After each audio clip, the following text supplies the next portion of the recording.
They are the fortresses of power, secrecy, and silence. Some are carved deep into mountains, others hidden beneath luxury hotels or remote islands. A few are so heavily guarded that no outsider has ever seen what lies inside. And while their official stories talk of safety, defense, or science, their reputations are haunted by darker possibilities. Tonight we're going to step inside the world's most restricted places, from bunkers sealed under stone and steel, to secret vaults beneath cities, to islands you'll never set foot on. These are the locations you're not supposed to know much about, and the mysteries that keep them so heavily protected. So wherever you are right now, settle in and get comfortable. You can watch along with the visuals, or just let this play in the background while you go about your evening. Either way, we'll guide you through these places step by step. And with that, let's begin our journey into some of the most heavily guarded and secretive locations on Earth, starting high in the cold Ural Mountains.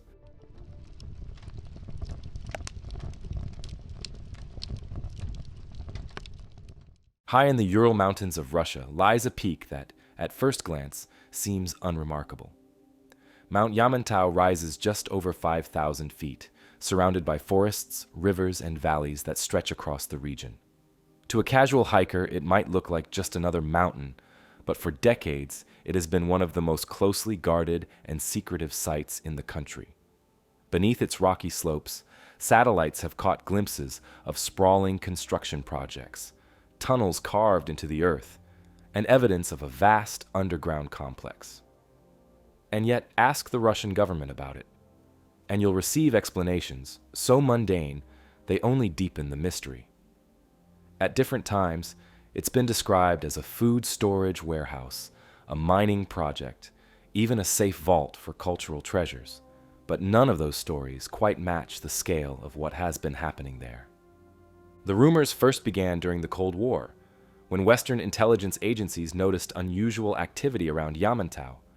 Large excavation sites appeared on satellite images. New rail lines were laid. Roads extended into remote areas, and heavy construction equipment moved in and out of the mountain.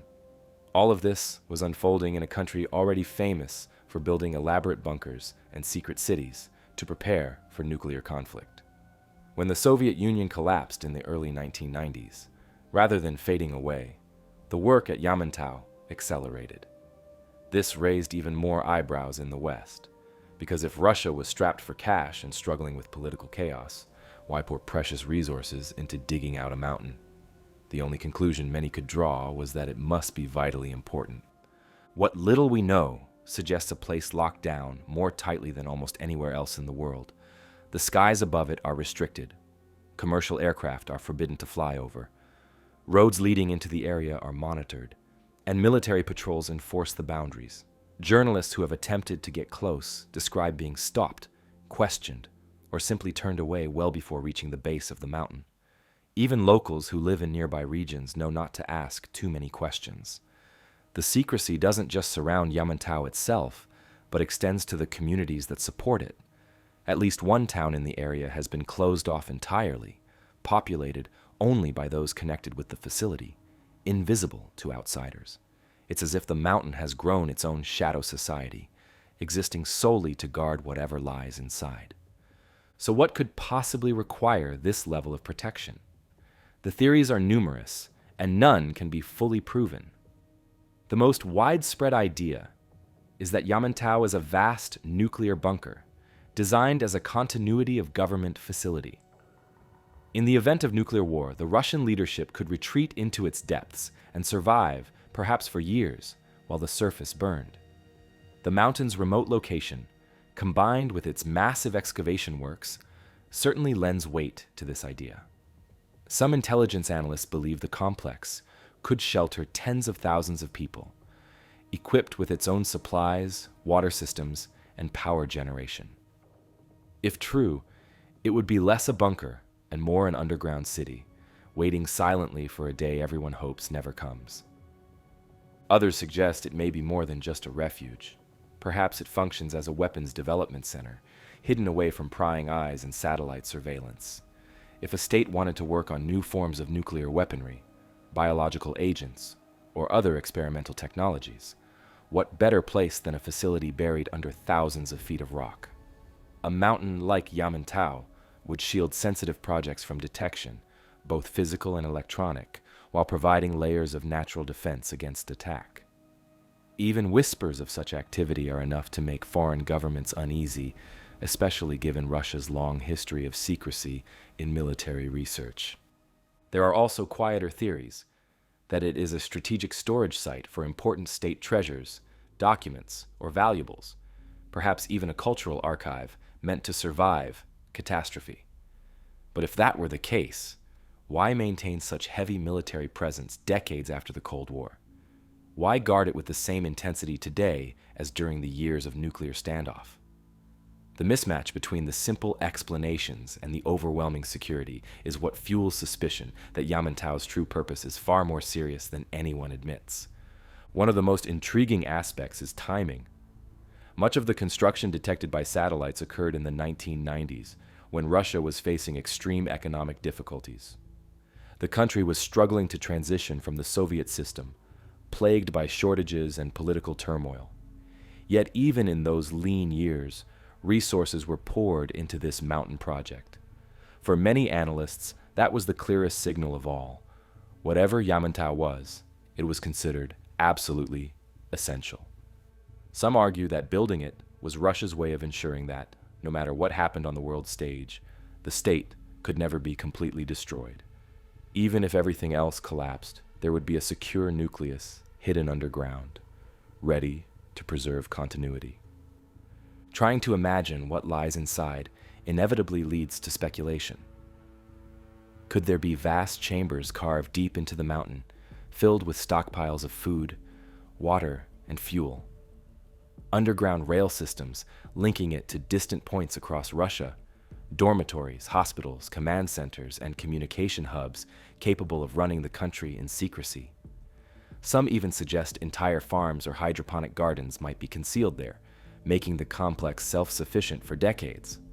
The lack of any credible leaks only makes these ideas more plausible, because if such facilities exist, they would be under the highest classification, sealed away from even casual insiders. Of course, there are those who believe its purpose is even more sinister.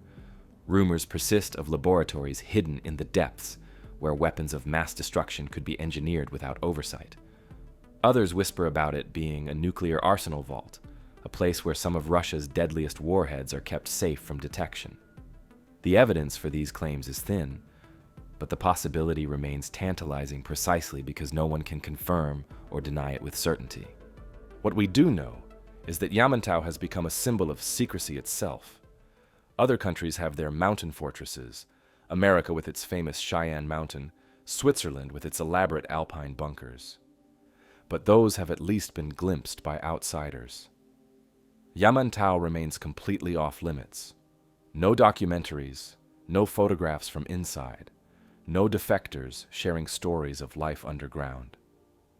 Just the mountain, the soldiers who guard it, and the silence of a state determined to keep its purpose hidden. And perhaps that's the most unsettling part. In an age when secrets tend to leak, when satellites, journalists, and whistleblowers have exposed much of what governments try to conceal, Yamantau has endured as an enigma. It stands as a reminder that some mysteries are still possible, even in the 21st century. If it truly is just food storage or a mining project, the question is why the Russian government would continue to shield it with such intensity. And if it's something more, something designed to ensure survival in the event of catastrophe, then its continued secrecy may be just as important as the facility itself.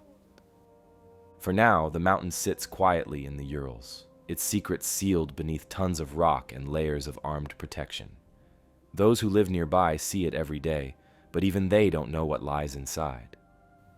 To the rest of the world, it's little more than a name on a map and a cluster of theories that grow more elaborate with every passing year. Yet the truth is out there, locked behind blast doors we'll likely never see, guarded by men who will never talk. And so we're left to wonder, is Mount Yamantau still Russia's most important hidden fortress, or is it concealing something even greater, something the world isn't ready to know?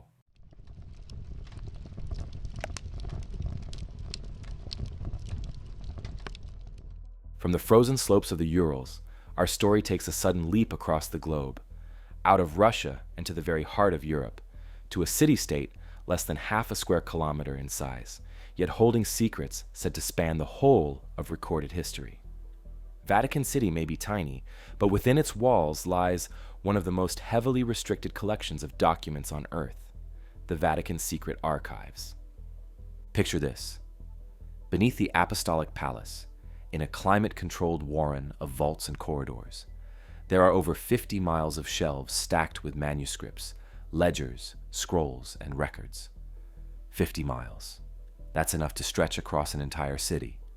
It's said to contain around 35,000 volumes, some dating back more than 1,200 years. The collection is so vast and so carefully guarded that even the church itself doesn't always know the full extent of what's inside.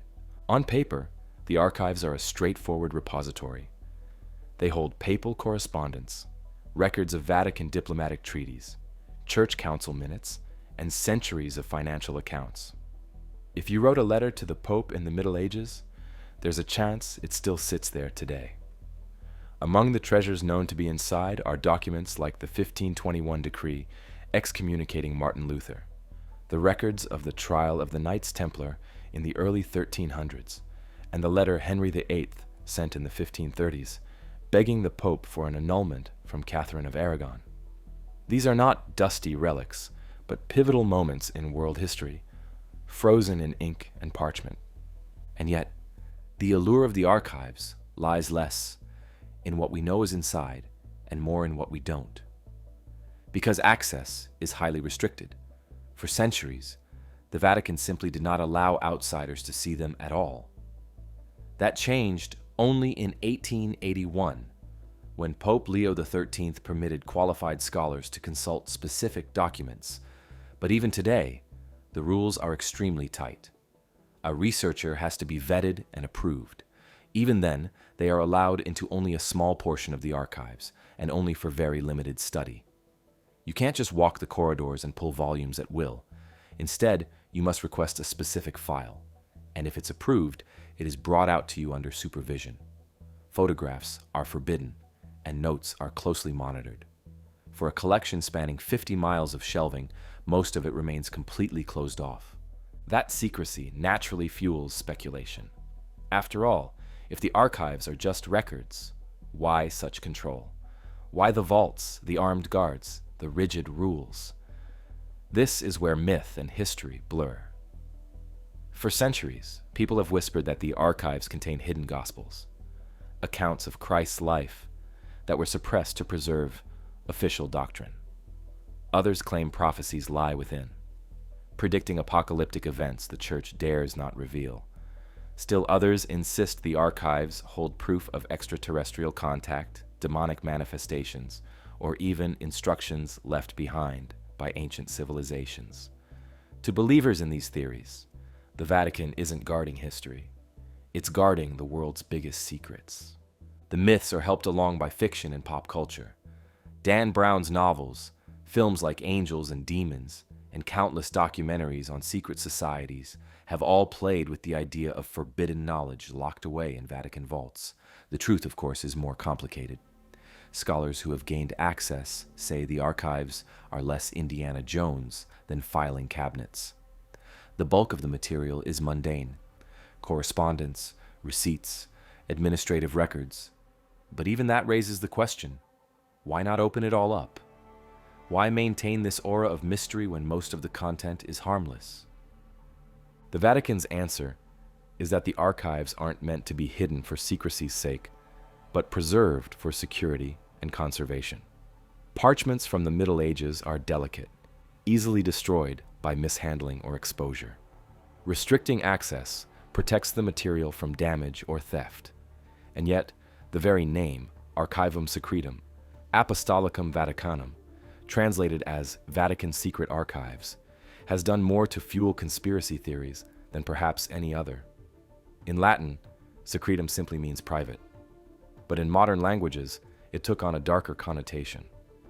The Vatican has since tried to rebrand them as the Vatican Apostolic Archives, but the original name is burned into popular imagination. Among the stories that keep the mystery alive are persistent rumors of documents describing lost books of the Bible.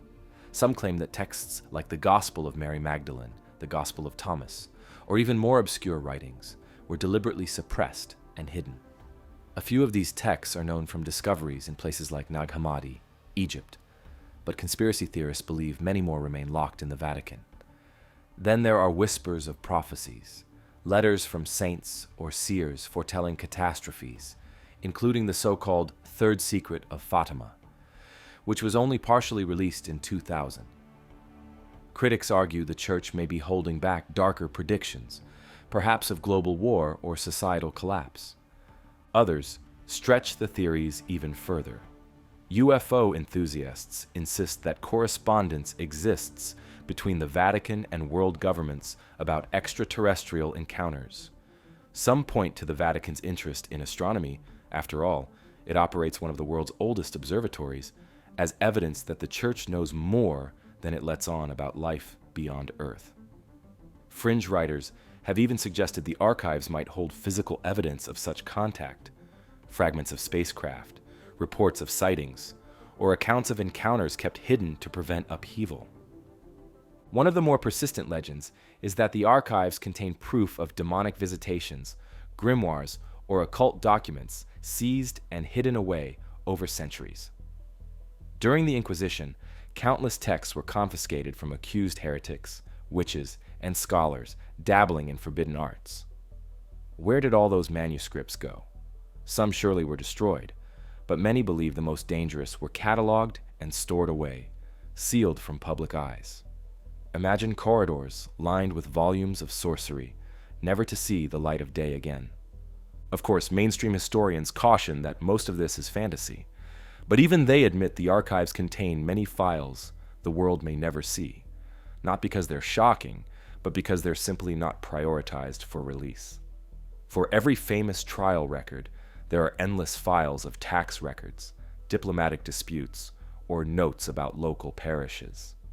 And yet, the tiniest chance that something extraordinary lies in those unopened shelves keeps curiosity alive. After all, with 50 miles of shelving, who can say for sure? There have been rare moments when the Vatican has allowed glimpses inside. Journalists occasionally receive short, carefully staged tours, usually showing the most innocuous documents, beautiful, illuminated manuscripts, papal decrees, centuries-old letters. These tours rarely dispel the mystery. If anything, they heighten it. For every one room shown, there are hundreds kept hidden. Even scholars who have studied the archives for years admit they've barely scratched the surface. What adds to the allure is the timeline. The archives don't just cover church history, they intersect with the entire history of Europe and beyond. Medieval wars, Renaissance politics, the rise and fall of empires, all are reflected in papal correspondence and records. In many ways, the Vatican archives are less about religion and more about power. To some, that makes them the ultimate repository of history itself. And if you control history, you control the narrative. Occasional personal accounts add human texture to the story.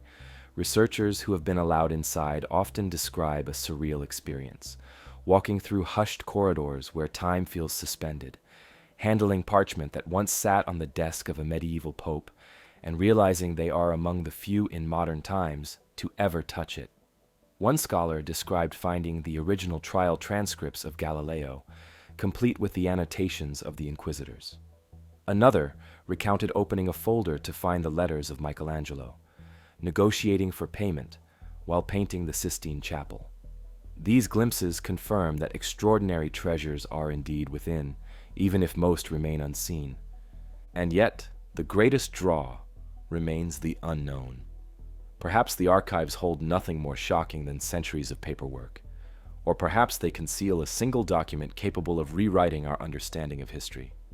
That possibility is enough to keep speculation alive. The irony is that the more the Vatican insists the archives are mundane, the more people believe there must be something extraordinary hidden inside. Secrecy creates its own gravity. The less you see, the more you imagine. In the end, whether it's suppressed gospels, alien reports, or ancient prophecies, The Vatican's secret archives may always represent something larger than themselves. The enduring human belief that somewhere, someone knows more than they're willing to share.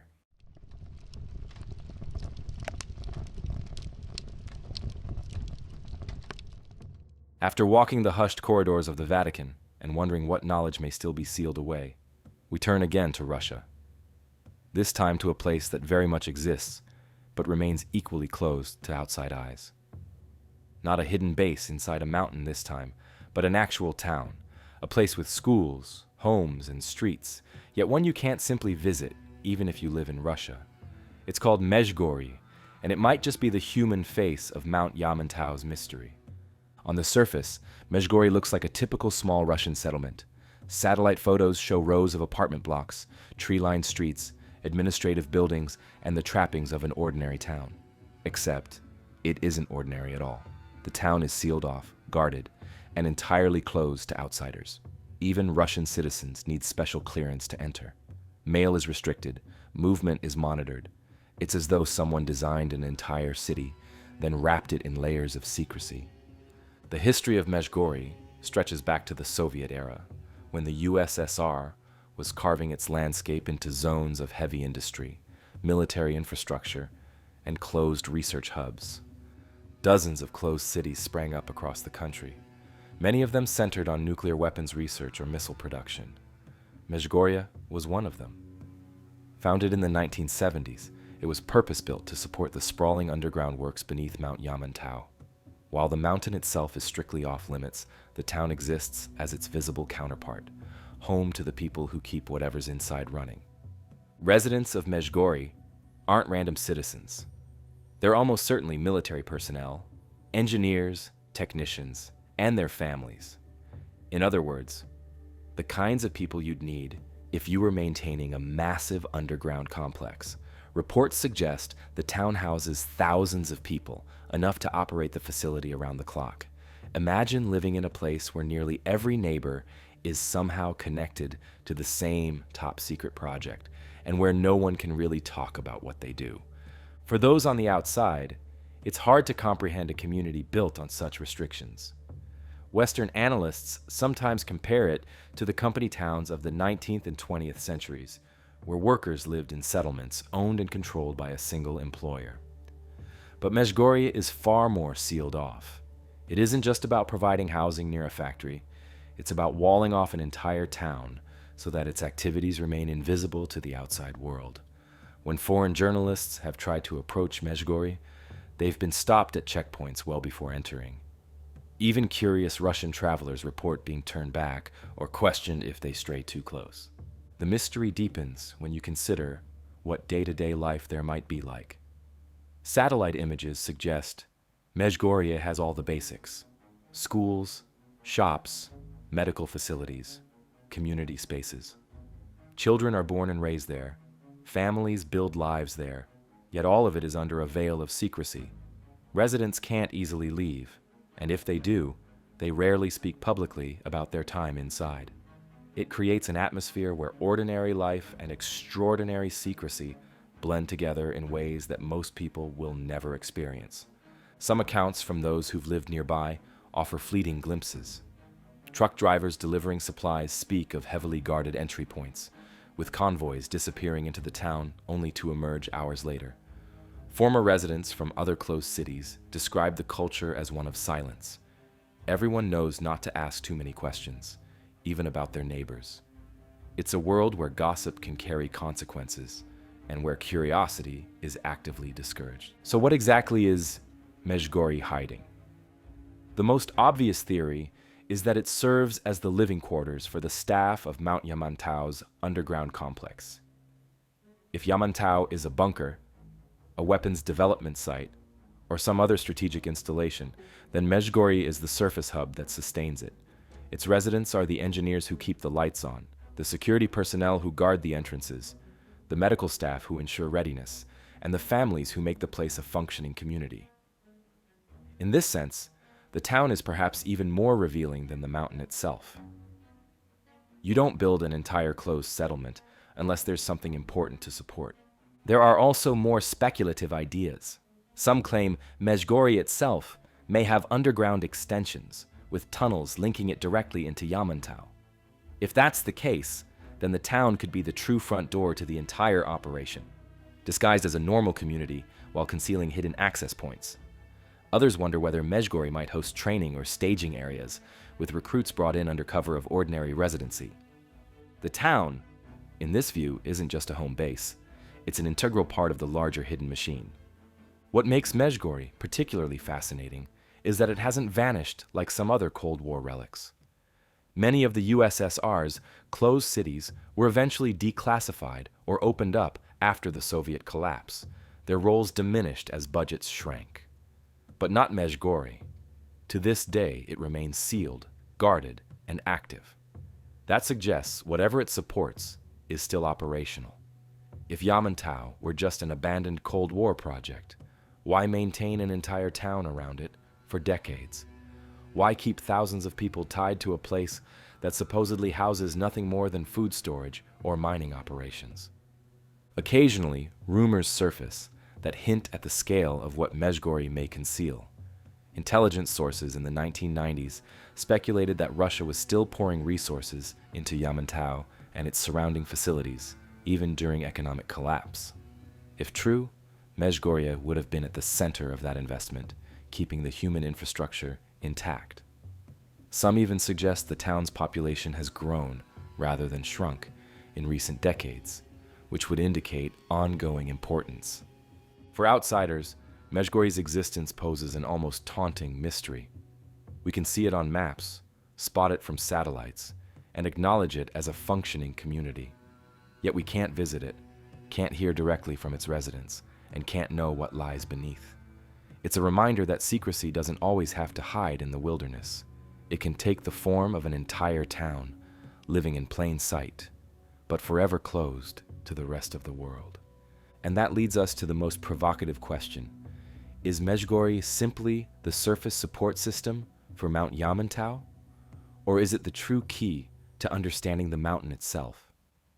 If Yamantau is the locked vault, perhaps Mezhgorye is the front door, guarded not by a blast door but by an entire community living under silence. The very ordinariness of its appearance might be its greatest disguise. After all, what could be more disarming than a town where people go to school, shop for groceries, and walk their dogs, while just beneath, something far larger waits unseen? Whatever the answer, Mezhgorye remains one of the most intriguing examples of a guarded place, not because of what you see, but because of what you can't. A town with thousands of inhabitants and no open roads, a settlement that exists entirely in service of a secret. If Yamantau is the fortress, Mezhgorye is its living skin, a surface world that shields whatever lies below. And if the mountain's mystery endures, it may be because Mezhgorye still keeps its gates firmly shut.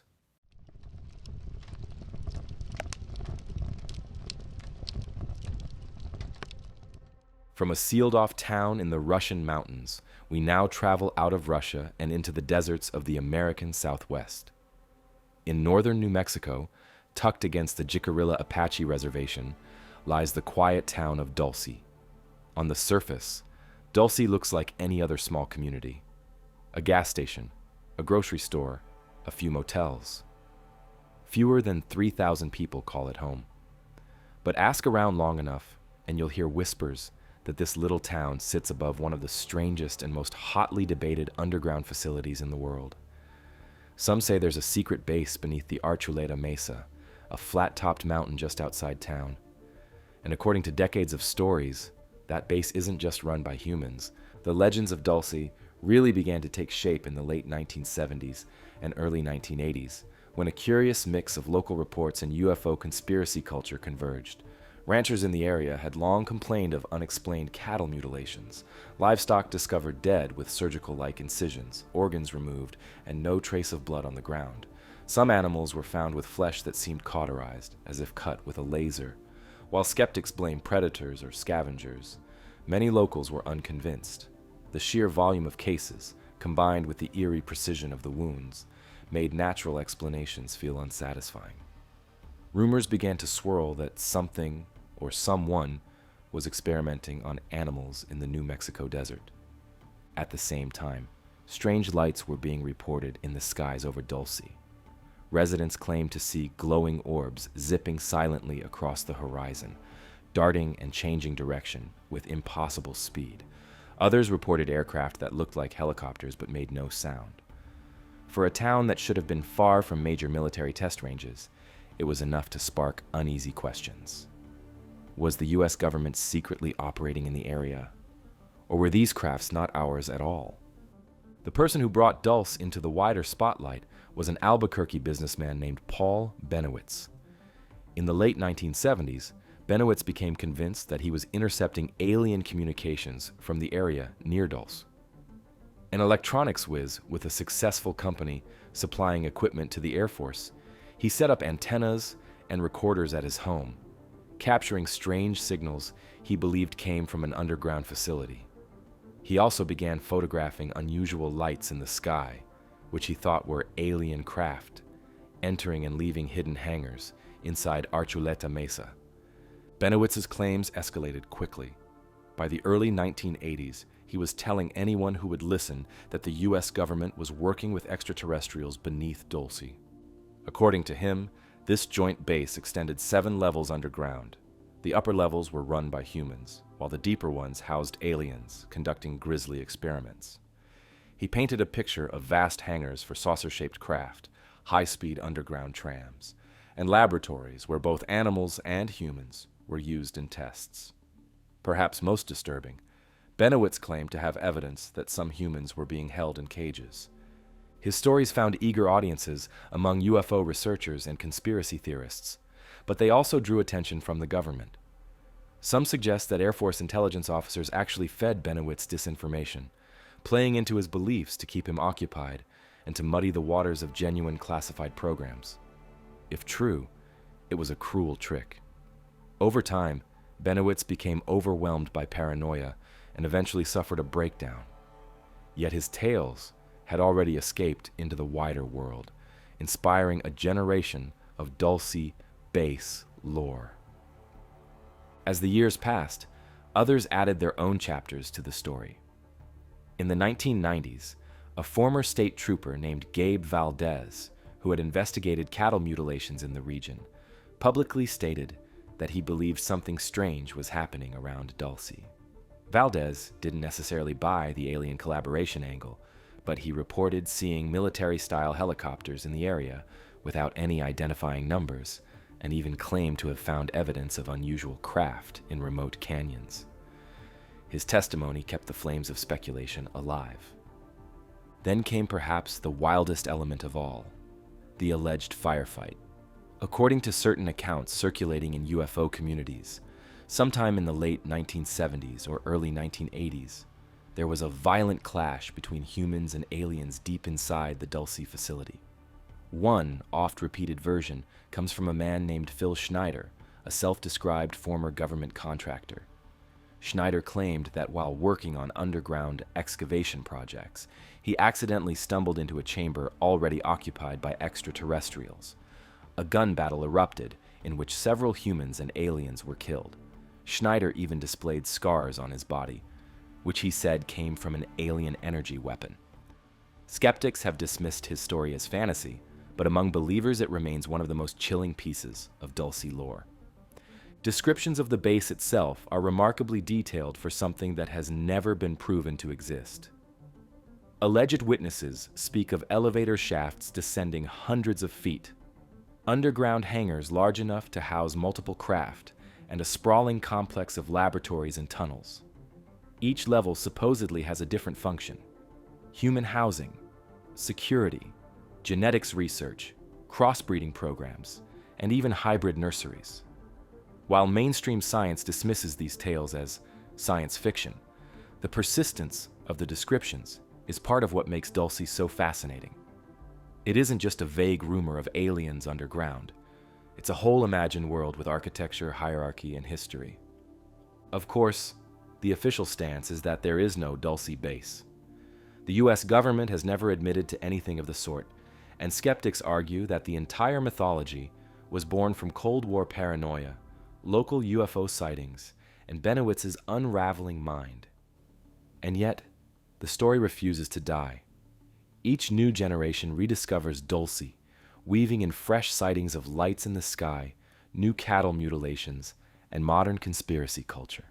Internet forums are full of people debating the layout of the base, sharing supposed insider testimony, and connecting Dulce to wider theories about underground military networks across America. Part of what keeps Dulce alive in the imagination is its setting. Northern New Mexico is vast, remote, and already rich with Native American traditions and folklore about spirits and sky beings. Against this backdrop, the idea of a hidden base doesn't feel entirely out of place. To locals, the land has always been alive with mystery. Add in decades of unexplained animal deaths and persistent reports of strange aircraft, and it becomes fertile ground for belief. There are even occasional personal anecdotes that keep researchers hooked. Travelers passing through Dulce have told stories of seeing unmarked helicopters hovering silently at night. Hunters claim to have stumbled across unusual vents or grates in the wilderness, only to be chased away. Residents sometimes speak of friends or relatives who worked security jobs they could never talk about. None of these stories can be verified, but together, they form a web that makes Dulce feel less like a hoax and more like a puzzle missing its final pieces. Skeptics often argue that Dulce Base is a perfect example of how conspiracy culture builds itself. One man's obsession, in this case Benowitz, spread through UFO circles, got mixed with existing cattle mutilation lore, and then took on a life of its own. By the time the internet arrived, Dulce had already grown into a kind of modern myth, ready to be shared, expanded, and adapted by anyone with an interest in the paranormal. But even if it is just a myth, it's one that has endured far longer than most. That endurance raises a question. If Dulce is nothing more than fantasy, why does the story remain so powerful? Perhaps it's because it combines so many classic fears: government secrecy, extraterrestrial contact, and the idea that humans might not be in control of their own destiny. Or maybe it's because there are just enough unexplained elements: the mutilated cattle, the lights in the sky, the occasional strange encounter, to keep the door open for believers. Like all great mysteries, Dulce thrives in the space between what can be explained and what remains unknown. Whether it's an elaborate legend born of paranoia or the cover for something truly extraordinary, Dulce Base has earned its place in the canon of the world's most guarded and secretive places. And as long as people keep seeing strange lights and finding cattle they can't explain, the whispers will never fully stop.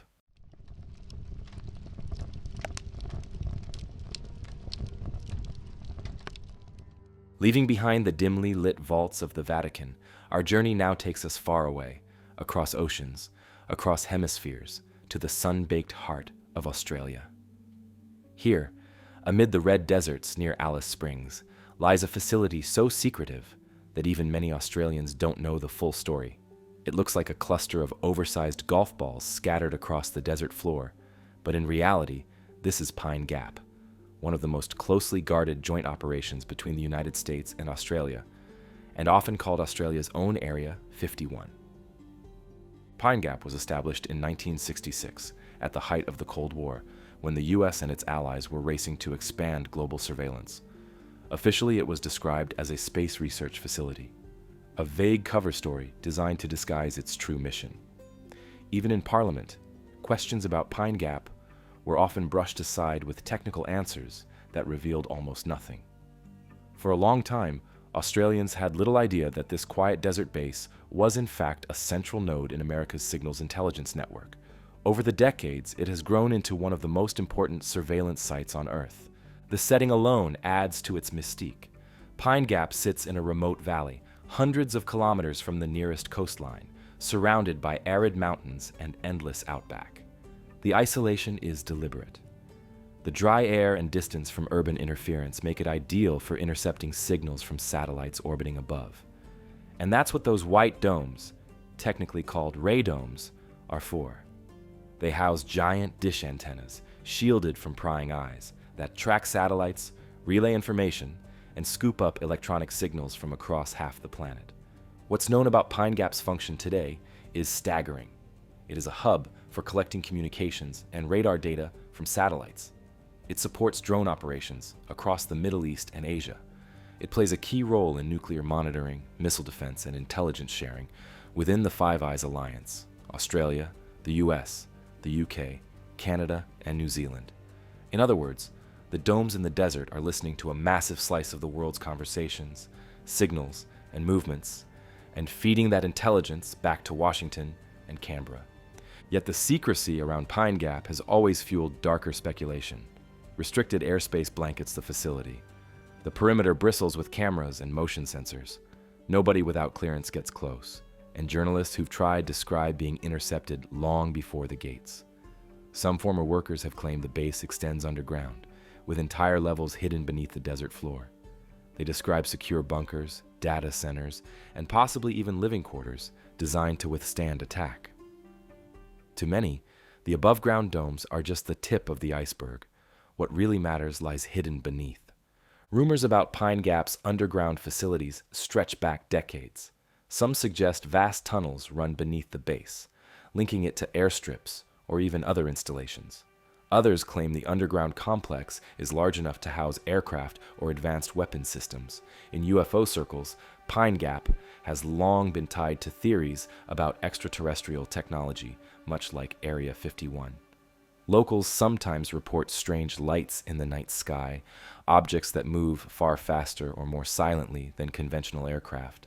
While skeptics chalk these up to test flights or atmospheric illusions, the association between Pine Gap and UFOs has proven stubbornly persistent. The secrecy has even sparked protests. In the 1980s and 1990s, anti-nuclear activists demonstrated outside Pine Gap, arguing that the base made Australia a potential target in any global conflict. During the Gulf War, and later the wars in Afghanistan and Iraq, Pine Gap's role in guiding U.S. drones and missile strikes became a focal point for criticism. Protesters scaled fences, held vigils, and demanded transparency. But the base carried on, its true activities hidden behind official statements about defense cooperation and intelligence support. One of the rare glimpses into Pine Gap came in 2013, when the Snowden leaks revealed just how critical the facility was to U.S. surveillance. Documents showed Pine Gap helped steer satellites that eavesdropped on communications across Asia, the Middle East, and even Europe. It wasn't just tracking potential military threats, it was vacuuming up vast amounts of data from ordinary people's calls, emails, and signals.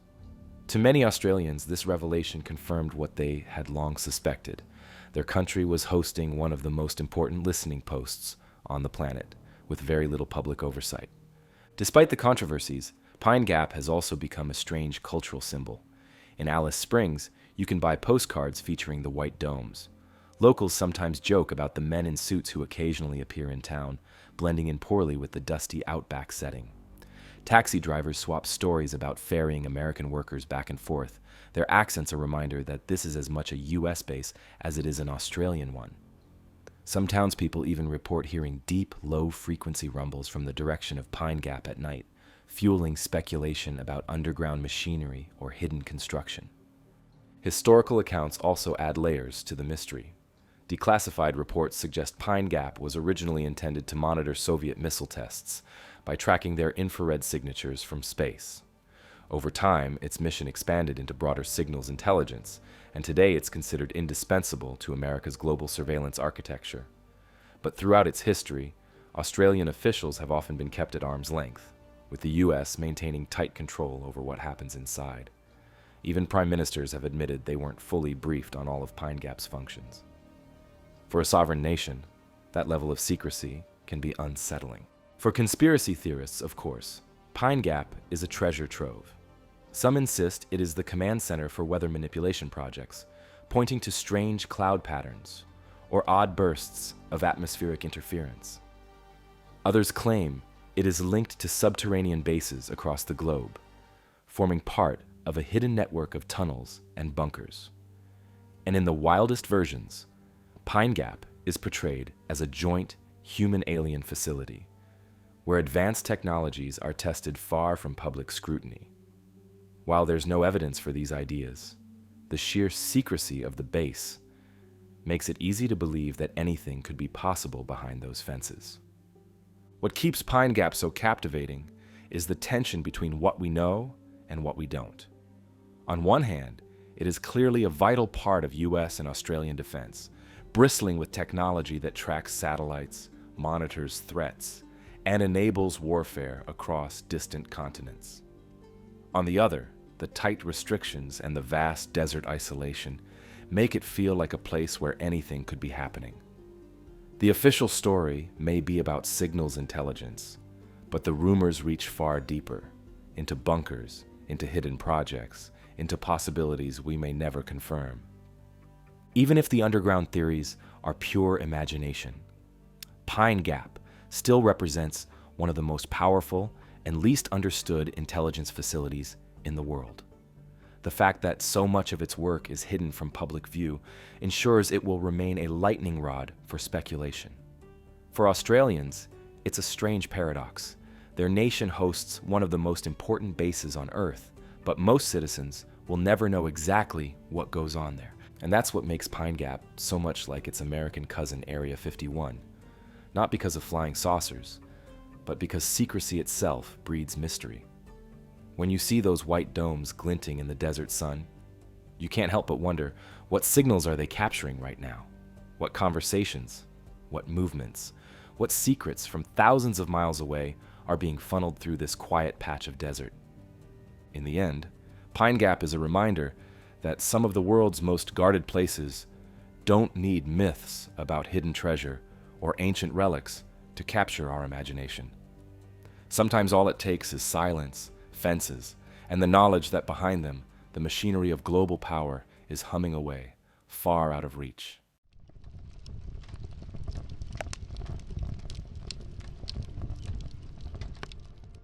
Our next stop isn't a mountain or a desert facility. It's an island so remote that most people couldn't place it on a map. In the middle of the Indian Ocean, far from shipping lanes or tourist routes, lies Diego Garcia, a tropical atoll that looks like paradise from above. Palm trees fringe turquoise lagoons, coral reefs circle its shores, and white sands stretch along the water. But this is no island resort. For the last half-century, Diego Garcia has been one of the most secretive and strategically important military bases in the world, completely closed to outsiders and patrolled with a level of security that has kept rumors alive for decades. To understand why, you have to rewind to the 1960s. Back then, Diego Garcia was home to the Chagasians, an indigenous people who had lived on the island for generations, tending coconut plantations and building small villages. That all changed in 1966, when the United Kingdom struck a deal with the United States, leasing the island to the US military for 50 years, later extended. The price? The complete removal of the island's residents. Over the course of several years, Chagasians were forcibly relocated to Mauritius and the Seychelles, often with little more than the clothes on their backs. Some were even tricked into leaving temporarily, only to find they weren't allowed to return. For the Chagasians, it was an uprooting that remains painful and controversial to this day. Once the island was cleared, construction began on a sprawling military facility. Diego Garcia became a joint UK-US base, but in practice, it is heavily dominated by American operations. Its location is its greatest strength. Sitting nearly equidistant between Africa, Asia, and the Middle East, Diego Garcia is a perfect hub for projecting military power across the region. Over the decades, the base has hosted bombers, surveillance planes, submarines, and an array of naval vessels. During the Gulf War, the Iraq War, and the Afghanistan conflict, it served as a key launch point for long-range strikes. To military planners, Diego Garcia is a floating fortress in the middle of the ocean. The island's security reflects its importance. Civilian access is strictly prohibited. No one gets in without clearance, and commercial travel to the island is impossible. The surrounding waters are patrolled, the airspace is restricted, and the base itself is lined with fences, cameras, and armed guards. Even journalists rarely gain entry, and when they do, their tours are heavily managed, with only the most innocuous parts of the base shown. In effect, Diego Garcia is cut off from the rest of the world, a self-contained military hub sealed inside a tropical paradise. And of course, with isolation comes speculation. Over the years, allegations have surfaced that Diego Garcia has been used for purposes far beyond conventional military operations. One of the most persistent claims is that it hosted CIA black sites, secret prisons where suspected terrorists were detained and interrogated in the aftermath of 9/11. Human rights groups have long pressed the US and UK for answers. Both governments have denied the existence of permanent prisons on the island, though British officials later admitted the island had been used for rendition flights, meaning detainees were passed through en route to other secret locations. For many, those partial admissions only deepened suspicion that the base's true role has been understated. Former officials and watchdog groups have suggested that the secrecy around Diego Garcia is more than just about military operations. Some believe it hides evidence of extraordinary rendition, secret interrogations, or the storage of sensitive weapon systems. Others go further, suggesting that underground facilities exist on the island, hidden beneath its coral and sand, where activities never meant for public scrutiny are carried out. While concrete proof remains elusive, the very fact that no independent observers are allowed in makes it impossible to rule out. The island has even been swept into the strange orbit of aviation conspiracy theories. In 2014, Malaysia Airlines flight MH370 vanished with 239 people on board, sparking one of the greatest aviation mysteries of modern times. Almost immediately, some theorists suggested the plane had been diverted to Diego Garcia, whether accidentally, hijacked, or even deliberately by military forces. While investigators found no evidence to support the claim, and the official search focused on the southern Indian Ocean, the theory persists in some circles. The isolation of Diego Garcia and its inaccessibility make it an irresistible candidate for speculation. After all, if you wanted to hide a missing aircraft, what better place than a base no outsider can visit? What makes Diego Garcia even more intriguing is its dual nature. On one hand, it's paradise. Lagoons teeming with fish, coconut palms swaying in the breeze, crystal waters stretching as far as the eye can see. On the other hand, it's one of the most fortified pieces of real estate on Earth. It's a place where soldiers jog along beaches no tourist will ever touch, where radar dishes rise above palm trees, and where the line between beauty and power blurs completely. There are personal stories, too, that add a human dimension.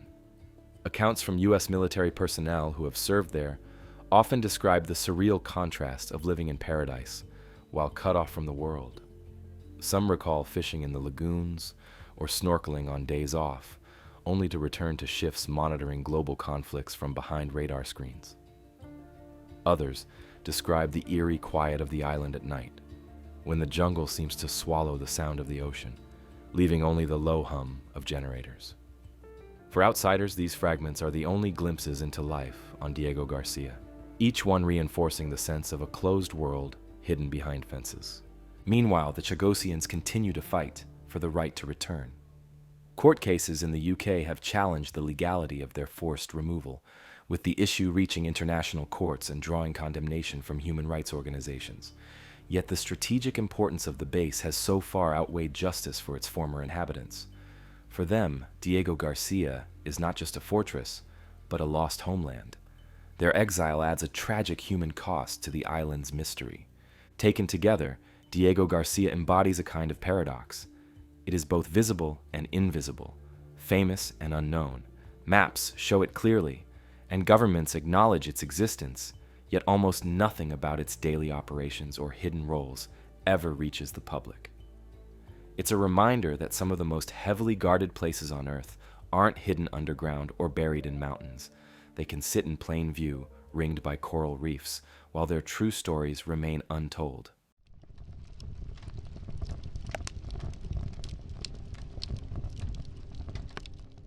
Leaving behind the sunlit beaches of Diego Garcia, our trail now leads us to the rolling countryside of Wiltshire, England. Nestled among quiet fields and villages, you might not notice anything unusual at first glance. just another stretch of the English landscape. But here lies one of the most secretive and controversial research facilities in the United Kingdom, Porton Down. For over a century, this site has been cloaked in secrecy, linked to chemical and biological warfare experiments, and occasionally pushed into the headlines by events that remind the public just how little is truly known about what goes on behind its gates. Porton Down's story begins in 1916, during the First World War. At the time, chemical weapons had just entered modern warfare. Mustard gas and chlorine gas were devastating soldiers on the front lines in France and Belgium.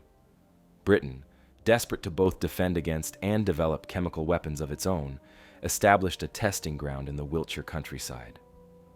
What started as a wartime expedient quickly grew into a permanent research facility. From those early days, Porton Down became synonymous with the secret science of chemical and biological defense. Throughout the 20th century, the site expanded. Laboratories sprouted across the compound, and secure ranges allowed scientists to test new agents in controlled outdoor environments. Officially, the purpose was defensive, developing protective gear, antidotes, and detection systems. But inevitably, that research also involved creating and studying some of the deadliest substances known to humanity. Anthrax, plague bacteria, nerve agents like sarin and VX, all are believed to have been studied at Porton Down. Some reports claim that during the Cold War, entire herds of animals were exposed to these agents in open-air tests on nearby ranges, their fate carefully recorded. The secrecy surrounding these experiments has long made Porton Down controversial. Over the years, former employees and declassified files have revealed that human trials were also conducted, sometimes with questionable consent. From the 1940s through the 1980s, servicemen were recruited to volunteer for what they were told were trials of protective clothing or mild chemicals. Many later claimed they were never informed of the true risks, and some suffered lasting health problems. In one infamous case from 1953, an RAF engineer named Ronald Madison died after being exposed to sarin during a test. His death was ruled accidental at the time, but decades later, an inquest concluded it had been unlawful killing. For many, that case symbolized the ethical shadows that have always hung over Porton Down. Animal testing has also been a major part of the facility's work. Dogs, monkeys, pigs, and other animals have reportedly been exposed to chemical or biological agents in controlled experiments. Officials argue such testing was essential to developing protective measures and saving lives, but for animal rights activists, it added another layer of secrecy and controversy to an already mysterious site. Even as the Cold War ended, Porton Down's relevance didn't fade. In fact, in recent years, it has been thrust into the spotlight again. In 2018, when former Russian spy Sergei Skripal and his daughter Yulia were poisoned with a nerve agent in Salisbury, just a few miles from Porton Down. It was scientists from the facility who identified the substance as Novichok, a class of advanced nerve agents developed in the Soviet Union. For a time, Porton Down was at the center of an international incident, its laboratories confirming evidence that rippled across global politics. The event reminded the world that, while Porton Down may be hidden behind barbed wire fences and rolling hills, its work still touches on some of the most pressing and dangerous issues of the modern era. Security at Porton Down is exactly what you'd expect for a site handling deadly pathogens and chemical weapons. The perimeter is lined with fences, cameras, and warning signs. Airspace overhead is restricted. Only those with the highest clearance can enter the most secure laboratories, which are designed with multiple containment levels to ensure nothing escapes. These are the kinds of labs where scientists wear full-body suits, enter through multiple airlocks, and work behind sealed glass barriers. The safety protocols themselves read like something out of a thriller, because here, mistakes are not an option. Of course, such high security naturally fuels speculation about what else might be happening inside. Some believe Porton Down still develops offensive capabilities, despite international treaties banning chemical and biological weapons. Others claim the site stores secret stockpiles of these agents, kept as a deterrent or in case of emergency. The facility's sheer size, it sprawls across thousands of acres, means much of it remains out of public view, allowing imaginations to fill in the gaps. Is it simply a defensive research center, or does it hold something more sinister? Personal accounts from those who've worked there are rare, but they occasionally surface. Retired scientists sometimes speak of the strange duality of life at Porton Down. Days spent conducting highly classified experiments, followed by evenings in the nearby pubs of Salisbury, unable to discuss a word of their work with family or friends. Some describe the unease of handling substances so dangerous that a single drop could be fatal, all under the weight of knowing they could never tell the outside world what they had done. For local residents, Porton Down has long been a quiet but unsettling neighbor. Most accept its presence, but whispers of accidents, unexplained illnesses, and unusual animal deaths have circulated for decades. The mythology surrounding Porton Down has grown almost as large as the reality.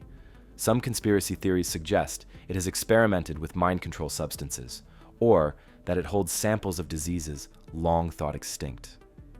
Others speculate about secret underground bunkers where classified projects continue away from prying eyes.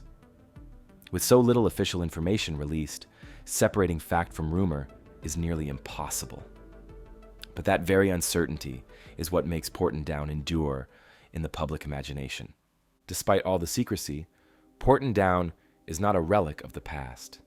It remains one of the UK's most important defense research facilities, now officially under the Defense Science and Technology Laboratory. Its focus today is said to include counterterrorism, pandemic preparedness, and defense against chemical and biological threats. In an era of global health crises and new forms of warfare, its work is as relevant as ever. But the long shadow of its history, human experiments, animal testing, secret trials, means that the question of what really happens there will likely never be fully answered.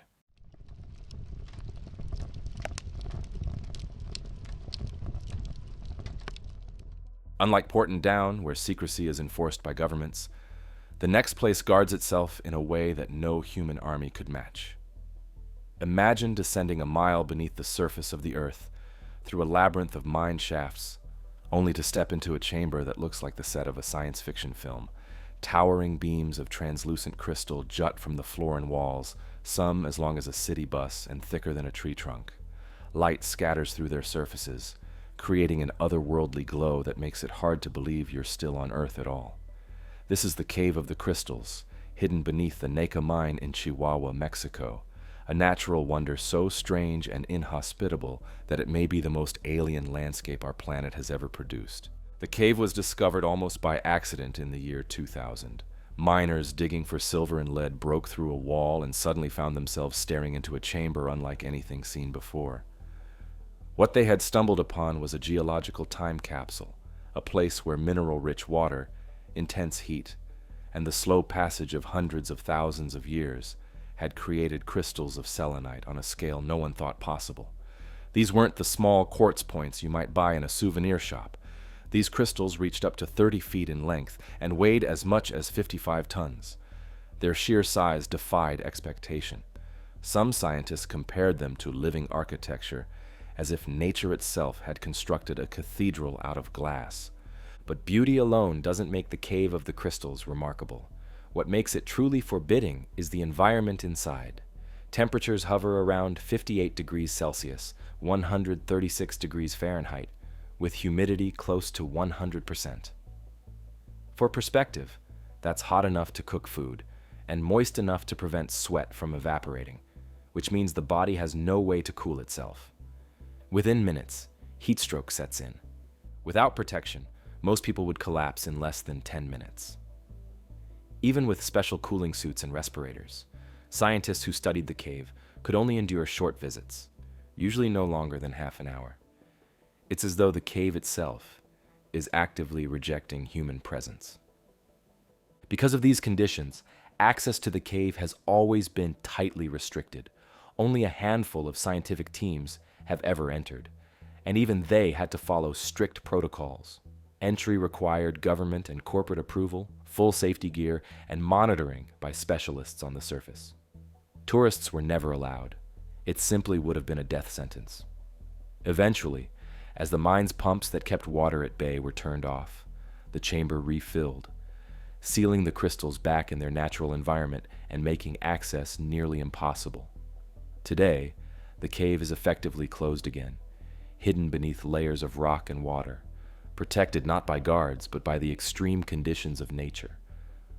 The discovery sparked a flood of theories and myths.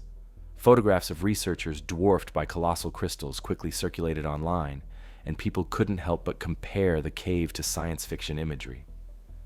It looked like a set from Alien or Superman's Fortress of Solitude, a place too strange to belong to Earth. Some UFO enthusiasts speculated that the cave might have been used by extraterrestrials in the distant past, its massive crystals serving as energy conduits or storage devices. Others wondered if the formations contained information, like natural hard drives encoding the history of the planet in crystalline form. None of this has scientific backing, of course, but the sheer alien quality of the cave made it fertile ground for imagination. Scientists, meanwhile, focused on the geological marvel of how such crystals could form. The secret lay in the water that once filled the chamber. For hundreds of thousands of years, hot groundwater saturated with calcium sulfate slowly cooled inside the cavity. The result was the growth of selenite crystals, inch by inch, until they reached sizes unmatched anywhere else on the planet. It was a process so delicate that even a small change in temperature or chemistry could have altered the outcome. In a sense, the Cave of the Crystals represents geological luck on a cosmic scale. A perfect set of conditions maintained for eons, never disturbed until miners happened upon it. There are eerie human stories connected to the discovery as well. Early accounts suggest some of the first miners who entered without understanding the danger quickly succumbed to the heat and collapsed, needing to be dragged out by their colleagues. Even seasoned researchers describe the experience as overwhelming. One scientist likened it to walking into an oven while being slowly suffocated, an environment so hostile that survival instincts screamed at you to leave, even as your eyes were captivated by the otherworldly beauty surrounding you. Another admitted that after just 20 minutes, his vision began to blur, and his heart pounded, as though he had run a marathon. These accounts lend the cave an almost cursed reputation, nature's hidden treasure chest that punishes anyone who dares to look inside for too long. The cave also ignited debates about preservation. Once exposed, the crystals began to deteriorate slightly from human contact, lights, and changes in humidity. Scientists warned that even short visits risked contaminating or damaging the fragile formations. This is part of why the decision was eventually made to let the mine flood again, effectively closing the cave off from human exploration. For some, it was frustrating to lose access to such a unique place. For others, it was the only way to ensure the crystals would survive in their natural state for future generations, even if no one ever sees them again. As with many guarded places, the Cave of the Crystals inspires speculation about what else may lie hidden. If one chamber like this could exist, are there others still sealed beneath the earth? Could there be larger caves with crystals even more massive, waiting in untouched pockets deep below? Some geologists believe it's possible. After all, the Nika mine itself has revealed several other crystal chambers, though none on the same scale. The Earth is vast, and much of it remains unexplored. The discovery of the Cave of the Crystals may be just the beginning of what lies hidden under our feet. Personal fascination with the cave has even led some researchers to link it to questions about life itself. In 2017, scientists announced they had found microbial life inside fluid pockets trapped within the crystals, organisms that may have lain dormant for tens of thousands of years. Revived in laboratories, these microbes hinted at the possibility that life can survive in extreme conditions, locked away inside minerals until the right environment releases them. For astrobiologists, this raised tantalizing parallels. If life can persist in a crystal in Mexico, could it not also persist in frozen oceans on Europa or beneath the crust of Mars? Suddenly, the Cave of the Crystals wasn't just a geological wonder. It was a laboratory of survival, hinting at possibilities beyond Earth. And yet, despite its scientific significance, the cave remains closed. No tours, no public viewing, no casual exploration. The few photographs that exist are enough to awe anyone who sees them, but they're also a reminder of how inaccessible the place is. In an age where the world feels thoroughly mapped and digitized, the Cave of the Crystals is proof that there are still places humans simply cannot go. It is a treasure guarded not by governments or fences, but by the earth itself, as if nature decided this marvel was not meant to be freely shared. So we're left with a paradox. One of the most extraordinary landscapes ever discovered lies sealed beneath the desert, deadly to enter and impossible to experience firsthand. For scientists, it remains an unmatched case study. For dreamers, it is proof that our planet still holds wonders that look like they belong to another world. And for everyone else, it raises the question, if Earth can produce something this alien just beneath our feet, what else might be hiding down there, waiting to be found?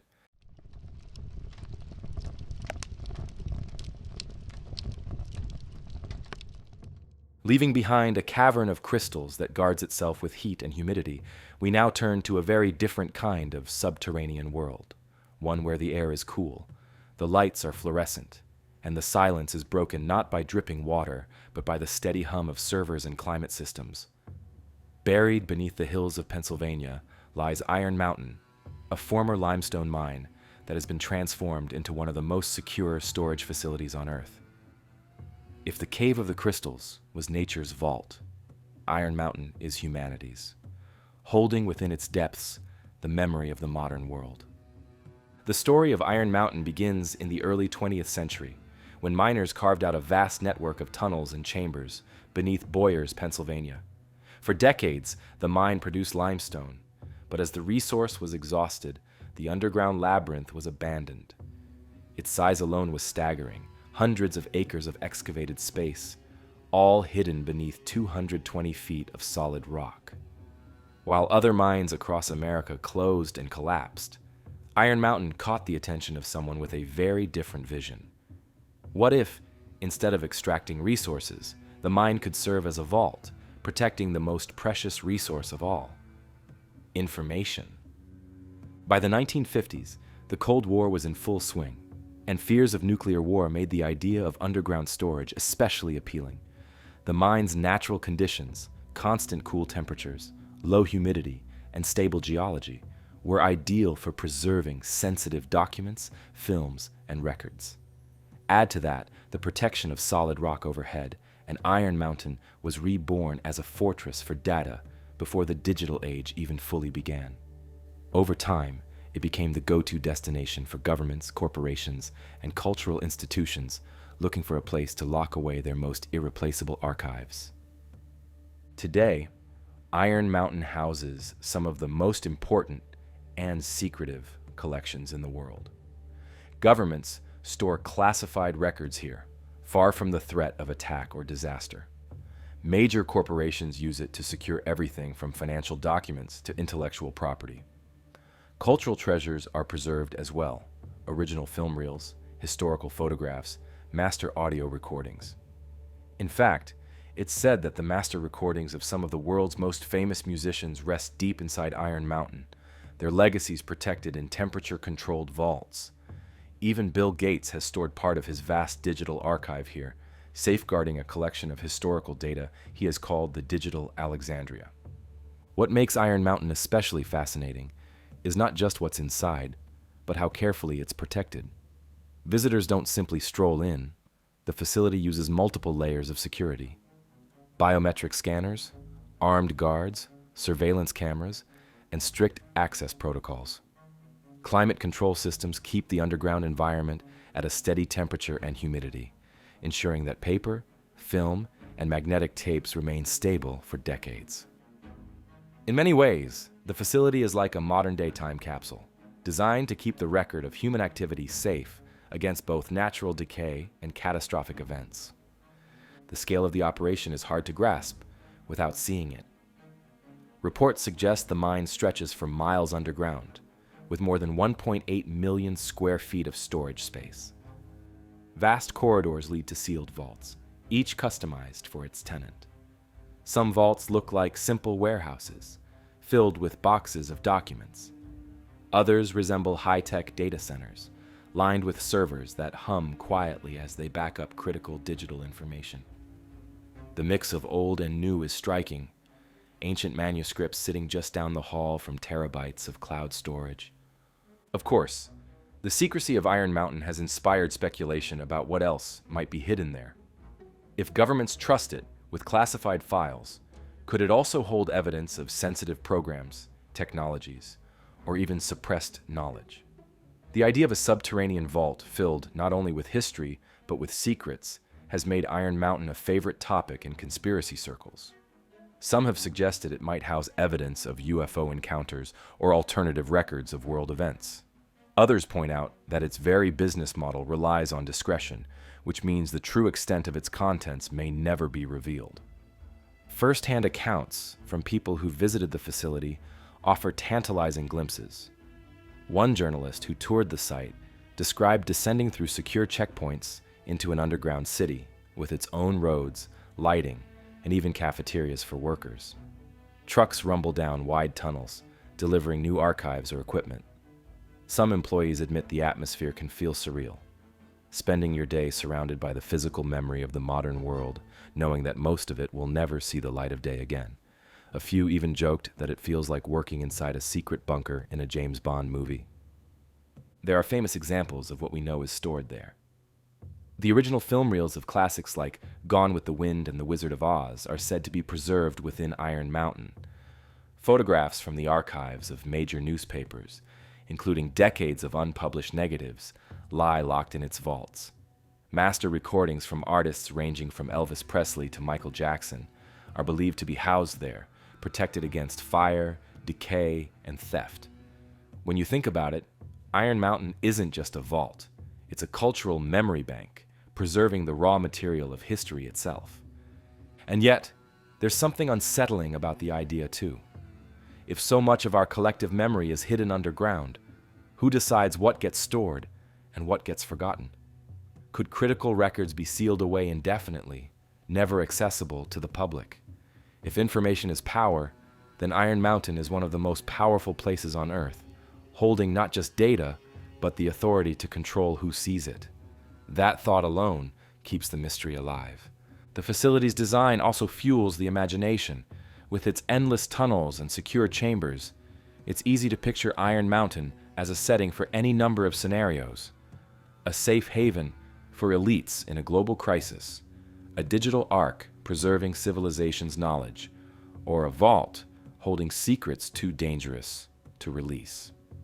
And in a way, each of those possibilities might contain a grain of truth. Its official purpose is storage, but the sheer scale and secrecy invite speculation about roles far beyond what's publicly acknowledged. Even without speculation, the reality is impressive enough. Few places on Earth bring together such a wide spectrum of history, from ancient records to modern data, from cultural milestones to corporate contracts. It's a place where the handwritten letters of world leaders might sit just a hallway away from backup servers running cloud infrastructure. Iron Mountain is both archive and fortress, museum and vault. It's worth noting, too, that this isn't the only Iron Mountain facility in existence. The company operates secure storage centers around the world, but the Pennsylvania site is the crown jewel, the one that combines scale, history, and reputation. Its unique location in a former mine gives it an advantage no modern warehouse could match. Hundreds of feet of solid limestone shielding it from disaster. In a world increasingly worried about cyber attacks, climate change, and global instability, that kind of security is priceless. And so, Iron Mountain endures as one of the world's most unusual guarded places. It doesn't house weapons or secret experiments, but something equally powerful: the collective memory of humanity. Every box, every reel, every server represents a piece of our story, frozen in time, waiting for a future where it might be needed again.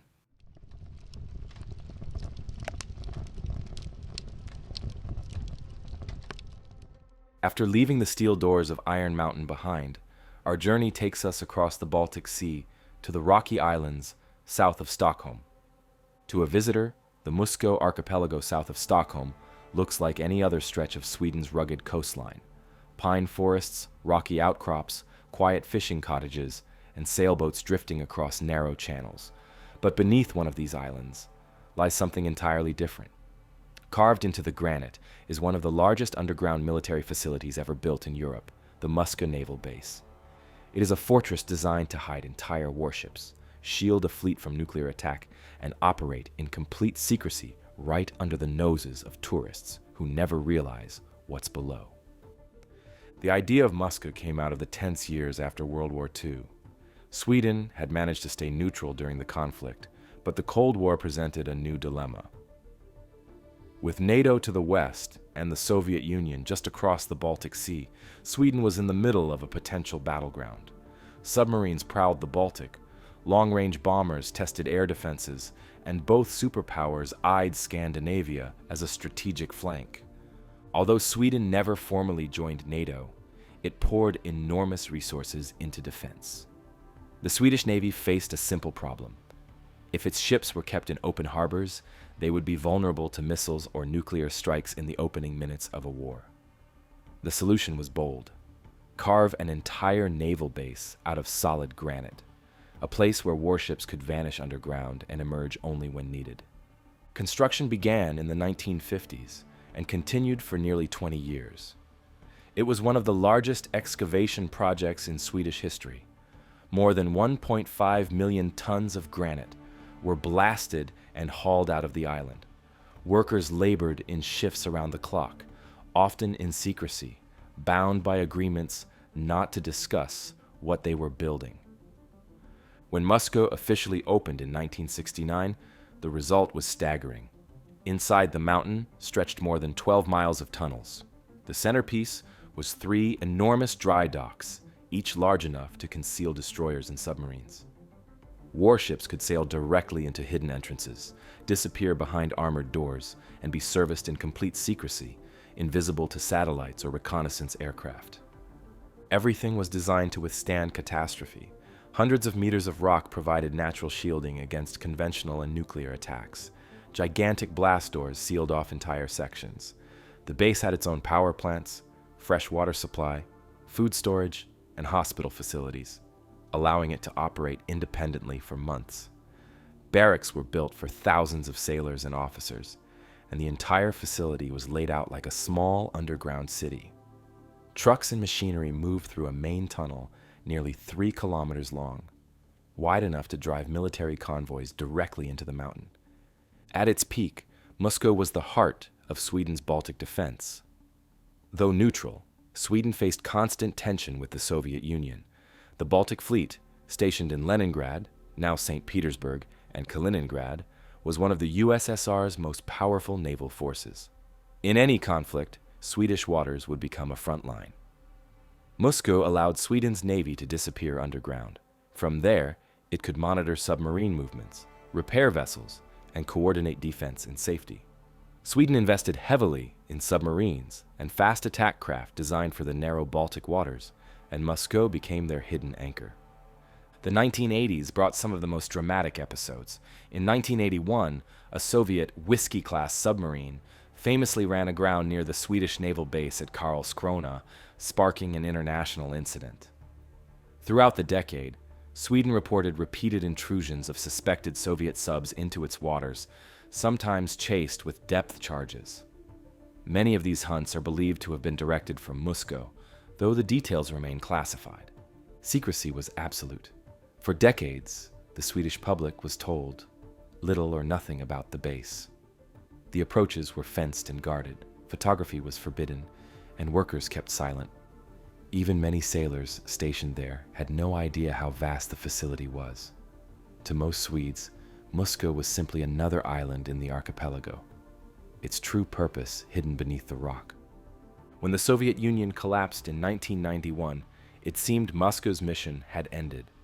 With the threat gone, Sweden reduced its defense spending, mothballed parts of the base, and scaled down operations. For years, it was spoken of as a Cold War relic, impressive but obsolete in a new era of peace. But the fortress never really closed. The infrastructure remained, maintained in reserve, its tunnels and docks kept ready just in case. And by the 2000s, the world had shifted again. Russia modernized its navy, tensions in the Baltic rose, and NATO once more increased its presence in Scandinavia. Suddenly, Musko's advantages, invisibility, resilience, and scale, were valuable again. In 2019, Sweden formally reactivated Musko, relocating much of its naval high command back into the mountain. Today, modern Visby-class stealth corvettes and advanced submarines are serviced in its hidden docks. The base once more hums with activity, though outsiders see little. Access is tightly controlled, and even satellite photos reveal only small hints of what goes on inside. Those who have been inside describe Musko as surreal. Endless corridors echoing with footsteps, fluorescent-lit tunnels stretching for miles, and cavernous docks where entire warships float beneath stone ceilings. The air is cool and dry, carrying the smell of machinery and oil. For sailors, it could feel both safe and claustrophobic. Exercises sometimes involved sealing the massive blast doors, isolating the base completely from the outside world. Knowing you were locked inside a mountain designed to withstand nuclear war was both reassuring and unnerving. Engineers still marvel at the achievement. Excavating so much granite with 1950s technology was staggering. Preventing collapse required lining walls with concrete and reinforcing ceilings with steel. Ventilation shafts had to be drilled hundreds of meters to provide air, and entire subterranean systems were created to manage water and power. Even by modern standards, Musko is a feat of engineering. As with any guarded place, speculation surrounds Musko. Some claim sections of the base remain sealed and unused, containing hidden tunnels or forgotten chambers. Others wonder if it connects to Sweden's wider underground defense network, which includes civilian bunkers and even hidden air bases carved into mountains. Sweden invested heavily in underground protection during the Cold War, so the idea isn't far-fetched. Officially, Musko has no nuclear weapons and functions purely as a naval base, but secrecy invites questions. Were there experiments with new technology inside? Is the base larger than the public has been told? The truth, sealed behind granite and steel, may never be fully known. Perhaps the most remarkable feature of Musko is how ordinary the island looks from above. Tourists sail past its pine forests and cottages without realizing that behind hidden doors lies one of Europe's most fortified complexes. Even the entrances are disguised, and the naval docks open directly into the sea, invisible to anyone not looking for them. This camouflages Musko's greatest strength, blending into the landscape until the moment it's needed. From the surface, it's an island like any other. Beneath, it's a fortress designed to endure the apocalypse. More than 50 years after it opened, Musko Naval Base is still active, still guarded, and still hidden. In an age of satellites, drones, and precision missiles, the ability to hide entire warships underground remains a rare and powerful asset. Sweden's decision to return its naval command here shows that what was once built for the Cold War still matters in the 21st century.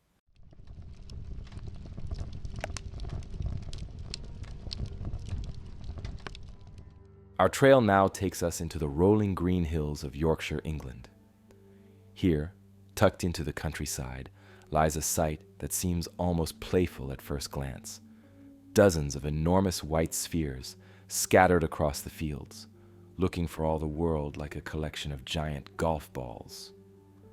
But these aren't part of a strange sporting complex. They're radomes, protective shells covering powerful satellite dishes. And beneath their almost whimsical appearance lies one of the most significant and secretive intelligence facilities in the Western world, RAF Menwith Hill. Menwith Hill has been a fixture of Cold War and post-Cold War intrigue since its establishment in the 1950s. Officially, it is a Royal Air Force station, but in practice, it functions as a joint US-UK operation, staffed heavily by American personnel. Its initial purpose was modest, intercepting Soviet radio communications. but over time, its role expanded dramatically. By the 1970s, it was central to the Echelon surveillance network, a global system designed to monitor communications traffic from satellites and ground-based transmissions. What began as a listening post for the Cold War became the ears of the modern world. The scale of the base is remarkable. Spread across more than 500 acres, the compound bristles with security fencing, floodlights, and cameras.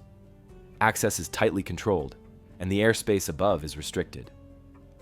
Inside, under the cover of those famous redomes, vast satellite dishes swivel silently, tracking signals across the globe. Fiber optic cables snake into underground hubs, linking Menwith Hill to other listening posts worldwide. It's a place designed to hear what others would rather keep private. And that brings us to the controversies that have dogged Menwith Hill for decades. By the 1990s, privacy advocates were warning that Echelon, and Menwith Hill in particular, was being used to monitor not just enemy states, but friendly nations, businesses, and even ordinary citizens. Reports suggested the system could vacuum up international phone calls, emails, faxes, and digital data using keyword searches and voice recognition to flag items of interest.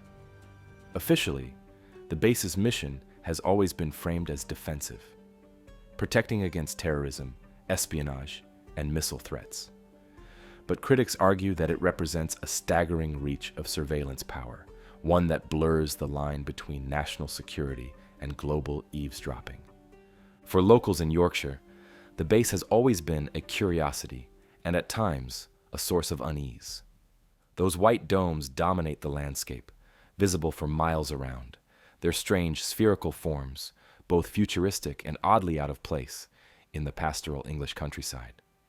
Some residents joke about living next to the world's biggest golf course. Others worry about the secrecy and the sense of being watched. Over the years, protest groups have camped outside the gates, demanding greater transparency and questioning whether Britain has surrendered too much control to its American partners. Inside the intelligence community, however, Menwith Hill has been seen as indispensable. During the Cold War, it intercepted Soviet missile telemetry and communications, providing vital insights into Moscow's capabilities. After September 11th, it reportedly played a role in guiding drone strikes and tracking terrorist networks. Today, it is said to support missile defense systems, scanning the skies for potential threats. Whether listening for a radio call in Siberia or tracking a phone signal in the Middle East, the base's reach stretches far beyond the Yorkshire Dales. Of course, secrecy breeds speculation. Some allege that Menwith Hill can tap directly into undersea cables and internet backbones, making it not just a satellite interception station, but a node in the global surveillance web. Whistleblowers have suggested its analysts sift through mountains of data daily, much of it belonging to people who are neither terrorists nor criminals.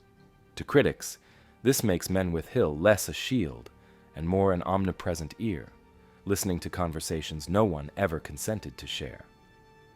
Personal glimpses from those who have worked there are rare, but they occasionally surface. Former employees describe cavernous operations rooms filled with banks of screens, teams of analysts monitoring streams of data from around the globe. Others recall the eerie quiet of the redomes themselves, stepping inside one of the giant white spheres to find a massive dish pointed toward the heavens, rotating with slow, deliberate precision. It's a world far removed from the farms and villages just beyond the fence, a reminder of how much can be hidden in plain sight. Menwith Hill has also been a magnet for protest and activism. In the 1980s, during the height of nuclear tensions, peace camps sprang up nearby, with demonstrators arguing the base made Britain a target in any potential conflict. More recently, privacy groups have renewed their criticism, especially as revelations about mass surveillance programs have entered public debate. To them, Menwith Hill embodies the tension between security and liberty, a facility that promises protection but at the cost of unprecedented intrusion. And then there's the enduring mystery. Despite the protests, despite the scrutiny, very little concrete information about Menwith Hill's inner workings has ever been confirmed. The base remains under tight wraps, its activities shielded by layers of classification.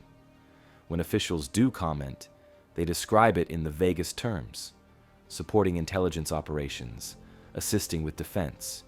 But when a place has the ability to listen to the entire world, the question becomes, who is really being protected and who is really being watched? So while the domes of Menwith Hill may look whimsical against the Yorkshire sky, they are anything but playful.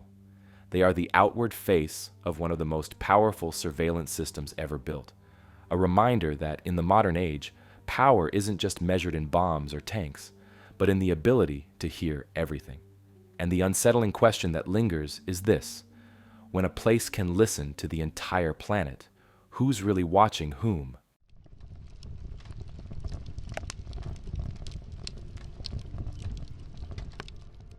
Leaving behind the white domes of Menwith Hill, which seem to listen in on the world, our journey now carries us out into the Atlantic Ocean, where an island appeared almost overnight, born from fire and ash. It was November 1963 when fishermen off the coast of Iceland spotted smoke rising from the sea. At first, they thought a ship was on fire. But as they approached, it became clear this was no accident. A volcanic eruption was tearing through the ocean floor, and within days, a new island broke the surface. They named it Surtsey, after Surtur, a fire giant from Norse mythology. From its violent birth, Surtsey became something extraordinary, a natural laboratory where scientists could watch life take hold from scratch. Unlike older islands where human history blurs the picture, Surtsey started clean. No people, no animals, no plants, just raw volcanic rock jutting out of the Atlantic. For researchers, this was a once-in-a-lifetime chance to see how ecosystems develop, step by step, in a world untouched by human interference. But to keep the experiment pure, strict rules were imposed. From the very beginning, Surtsey was declared off-limits to the public. No tourists, no settlers, no one wandering ashore with boots caked in foreign soil. Even scientists who land on Surtsey must follow meticulous protocols. They can only visit with approval, and they aren't allowed to bring seeds, soil, or even food scraps that could alter the island's trajectory. If a researcher accidentally leaves behind something as small as an apple core, it's considered contamination. One early incident where a tomato plant sprouted from a discarded sandwich quickly reminded everyone how fragile the experiment was. It was removed immediately. That level of restriction makes Surtsey one of the most forbidden places on Earth. It isn't guarded by soldiers or fences, but by the determination to let nature write its own script. And what scientists have observed over the last 60 years is nothing short of fascinating. The first arrivals were microbes, carried in by the wind and sea. Then came mosses and lichens, slowly greening the black rock. Seeds floated in on ocean currents or were dropped by seabirds. By the 1970s, grasses began to spread, followed by flowering plants. Seabirds themselves became central to the island's growth. Their nests brought nutrients, their droppings fertilized the soil, and their movements carried seeds from elsewhere. Over time, insects appeared, followed by spiders and other small creatures, each wave building on the last. What makes Surtsey so compelling is that scientists have been able to track this progression in real time. Normally, when we look at landscapes, we're seeing the end result of millions of years of change. On Surtsey, the timeline is compressed into decades. Every new plant, every insect, every bird species that arrives tells a story about how life colonizes a blank slate. For biologists, it's like watching a slow-motion film of evolution in action. And yet, for all its scientific importance, the island holds a strange, almost mythic allure. Locals call it the Forbidden Island, a reminder of Earth's raw power and fragility. From a distance, you can see its black cliffs rising from the ocean, often wreathed in mist, but you cannot step foot on it. The very fact that it's so close, visible from Iceland's shores, yet so completely off-limits, adds to its mystique. Fishermen pass it on their routes. Tourists gaze at it from boats or planes, but few will ever set foot there. There are stories from those rare few who have landed, and they often describe the experience in reverent tones. One scientist recalled stepping onto the barren rock in the 1960s and feeling as though he were on another planet, surrounded by steam vents and jagged lava. Another described the eerie silence, broken only by seabird cries, and the sense that every footstep carried enormous responsibility. To walk on Surtsey is to be both an intruder and a witness to something bigger than yourself. Of course, mysteries linger. Some wonder how long Surtsey will last. Volcanic islands are often temporary, eroded by the relentless waves of the Atlantic. Parts of Surtsey have already been worn away, its original surface area shrinking over time. Scientists predict that within a few centuries, it may vanish beneath the sea entirely. In that sense, the island is as fragile as it is forbidden, guarded not only by rules, but by the ticking clock of erosion. Others speculate about what might be hidden beneath its surface. Volcanic islands are windows into Earth's fiery depths, and Surtsey is no exception. Beneath its black crust lies a record of the eruption that created it, frozen in layers of lava and ash. Drilling projects have retrieved cores from deep within the island, offering clues about the conditions that shaped it. Some see these cores as more than geological samples. They are time capsules of creation, locked in stone. The restrictions around Surtsey also raise intriguing what-if questions. What if the island had not been protected? Would humans have rushed to colonize it, building outposts or tourist ventures?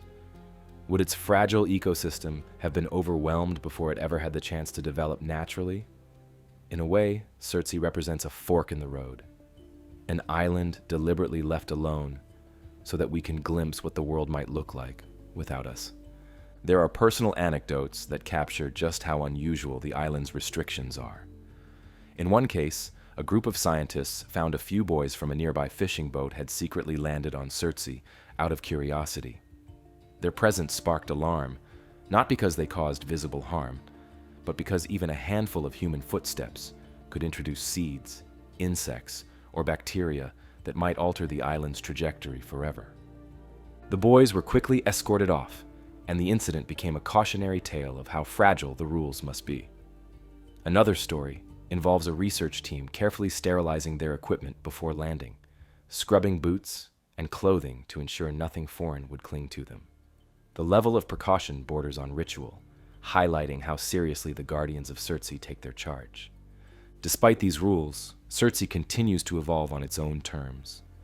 Today, the island supports dozens of plant species, nesting colonies of seabirds, and thriving insect populations. What began as barren rock has become a miniature ecosystem, alive with color and sound. And yet, it remains closed off, a forbidden garden watched from afar. The irony is that the very restrictions that make it so mysterious are also what preserve its wonder.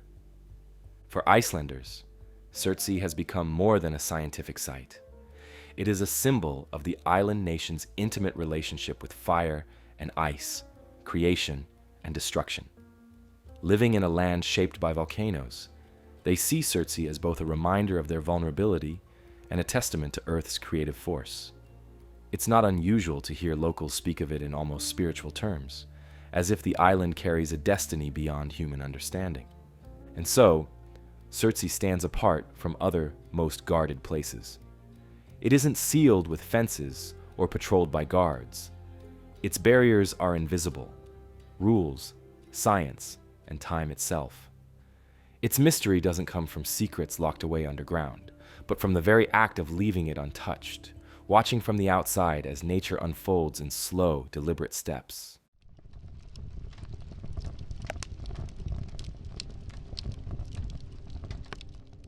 After the raw, untamed island of Surtsey, our journey veers back into the heart of America, this time to a place where secrecy was hidden, not in the wilderness, but beneath chandeliers, golf courses, and fine dining. Picture a sprawling luxury resort tucked into the rolling hills of West Virginia, famous for hosting presidents, celebrities, and captains of industry.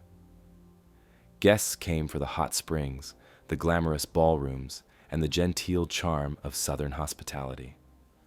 What almost none of them knew was that, just below their feet, behind innocuous doors and down concrete-lined corridors, lay one of the United States' best-kept Cold War secrets, a massive bunker designed to shelter the entire U.S. Congress in the event of nuclear war. This was the Greenbrier Bunker, sometimes called Project Greek Island, hidden in plain sight beneath one of the most luxurious hotels in the country. The story begins in the late 1950s and early 1960s, when the Cold War was heating up and nuclear anxieties were peaking. The U.S. government faced a chilling problem. If Washington, D.C.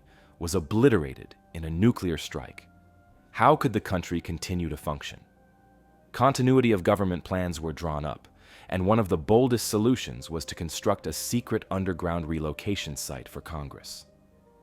The location needed to be remote enough to survive an attack, but still accessible from the capital within hours.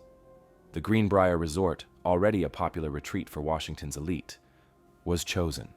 And so, with little fanfare, construction began in 1958.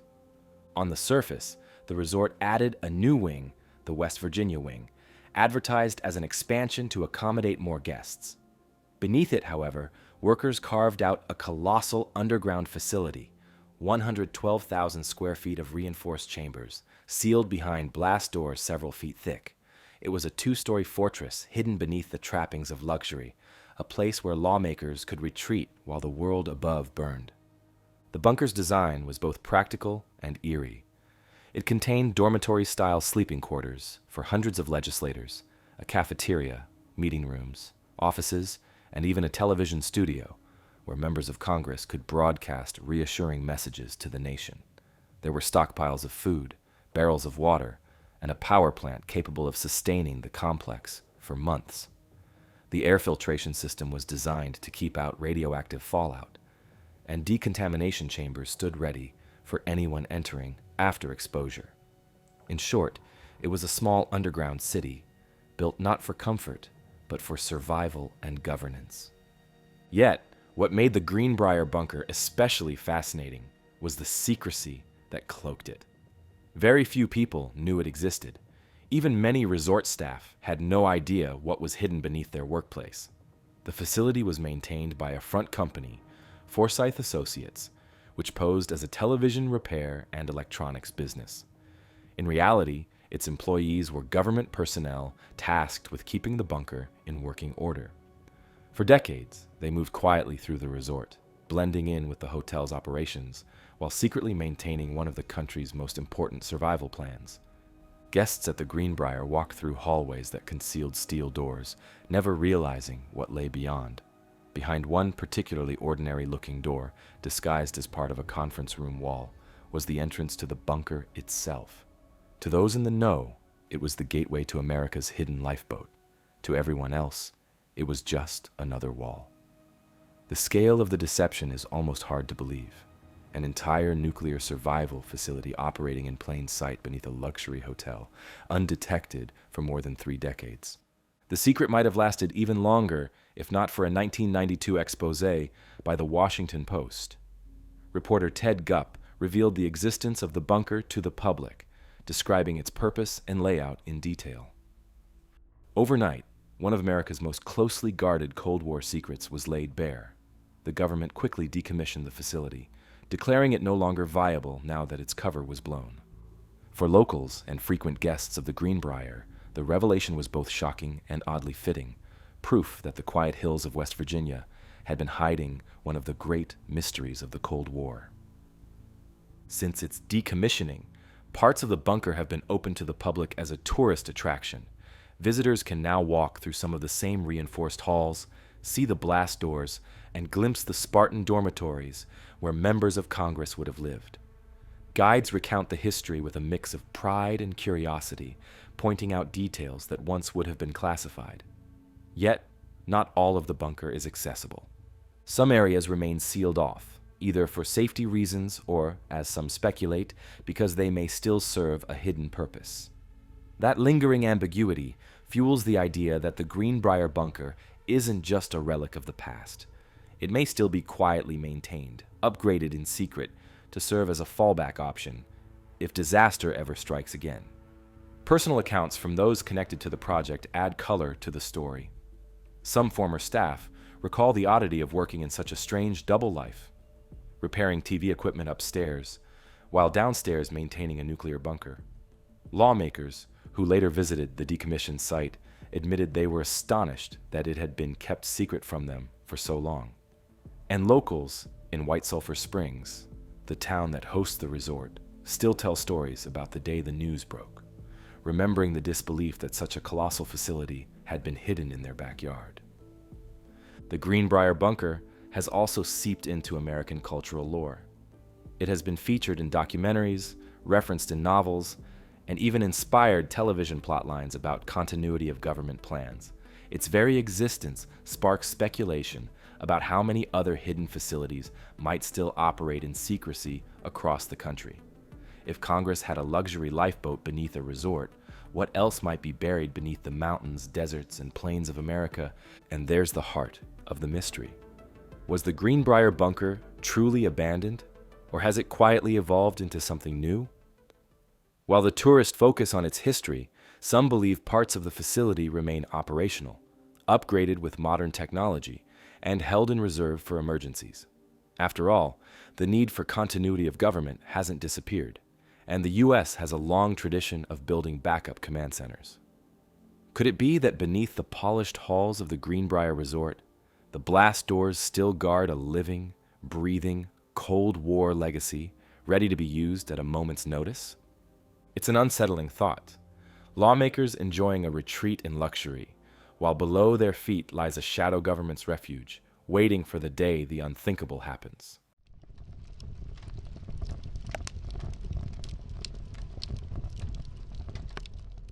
From the hidden blast doors of the Greenbrier, our journey shifts to somewhere very different. As beneath the rolling hills and sleepy villages of eastern France lies one of the most ambitious military projects ever attempted, the Maginot Line. At first glance, the countryside looks ordinary: farmland, forests, and small stone towns. But hidden underfoot is a labyrinth of tunnels, galleries, and fortified chambers stretching for hundreds of miles. Built in the shadow of one world war and destined to be tested in another, the Maginot Line was a fortress unlike anything that came before it.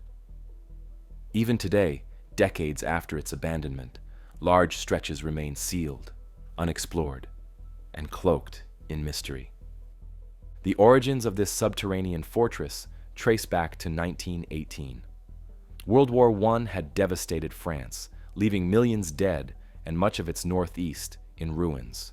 German armies had stormed across the border in 1914 and again in 1918, and the French government was determined never to allow such an invasion again. The memory of the trenches, of artillery barrages leveling towns, and of poison gas drifting across battlefields was seared into the minds of French planners. So when the dust settled, they resolved to create a defense so formidable that no army could break through. The idea was not entirely new. For centuries, France had built fortresses along its borders, most famously the star-shaped citadels, designed by Sébastien Le Prestre de Vauban in the 17th century. But by the 20th century, those walls were obsolete. Airplanes and long-range artillery could reduce them to rubble in days. The new generation of French engineers concluded that the only way to protect their forces was to hide them underground, beneath layers of reinforced concrete and earth. Planning for the Maginot Line began in the 1920s, and in 1929 construction formally commenced. It was named after André Maginot, France's Minister of War, who had fought and been wounded in World War I and became a passionate advocate for strong defenses. Over the next decade, tens of thousands of workers blasted, tunneled, and poured concrete across France's eastern frontier. By the late 1930s, an enormous underground system stretched from Switzerland in the south to Luxembourg in the north, covering France's most vulnerable border with Germany. The Maginot Line was not a single wall, but a series of heavily fortified complexes, known as ouvrages, connected by underground galleries. Within these complexes lay barracks, ammunition stores, command posts, and artillery positions, all linked by tunnels wide enough to carry small electric trains. Soldiers could move safely underground from one part of a fort to another, even under bombardment. Above ground, reinforced gun turrets and observation posts protruded like steel mushrooms, able to retract into the earth when threatened. Life inside was surprisingly modern for the 1930s. Each fort was essentially a self-contained city. There were dormitories with bunk beds, kitchens equipped with coal and electric stoves, medical clinics, chapels, even cinemas in some larger ouvrages. Generators supplied electricity, pumps provided fresh water, and massive ventilators filtered the air to protect against gas attacks. The tunnels maintained a steady temperature, cool in summer and warm in winter, and soldiers often joked that conditions underground were more comfortable than in regular army barracks. The garrisons ate hot meals, watched films, and drilled in the tunnels while waiting for an attack that might never come. In terms of engineering, the line was formidable. Walls and ceilings were meters thick, designed to resist heavy artillery. Ammunition was stored deep underground and carried to the gun turrets by rail. Some ouvrages had as many as 1,200 men stationed inside, supported by vast stockpiles of food and fuel that could last weeks. From a military perspective, the line was designed not just to resist, but to endure, buying France time to mobilize its forces in the event of war. Yet from the start, the Maginot Line carried an assumption that would prove costly. It did not extend along France's border with Belgium. Political leaders argued that Belgium was an ally, and that in any future war, France would advance into Belgian territory to meet a German attack. Strategically, this meant the Ardennes forest, a region of rough hills and dense woods, was left relatively unprotected. Military planners believed the terrain was too difficult for tanks, an error that would later prove catastrophic. When World War II erupted in 1939, the Maginot Line initially seemed to justify its existence. French troops occupied its tunnels and waited. For months, little happened on the Western Front in what became known as the Phony War. Then in May 1940, Germany struck, but instead of hammering directly against the Maginot forts, German forces swept through Belgium and the Ardennes, bypassing the line entirely. What followed was one of history's most famous military collapses. German tanks and mechanized units poured through the Ardennes and advanced rapidly toward the French interior, cutting off armies that had marched into Belgium. The Maginot forts, still fully manned, found themselves outflanked. Many continued to resist even after France itself was collapsing. Forts, like Schonenburg, fought for weeks under relentless bombardment, their tunnels protecting their garrisons as designed. In most cases, the ouvrages only surrendered after receiving direct orders from French high command. In that sense, the line itself was never truly defeated in combat. It was simply bypassed. After France's fall, the Germans inspected the line with great interest.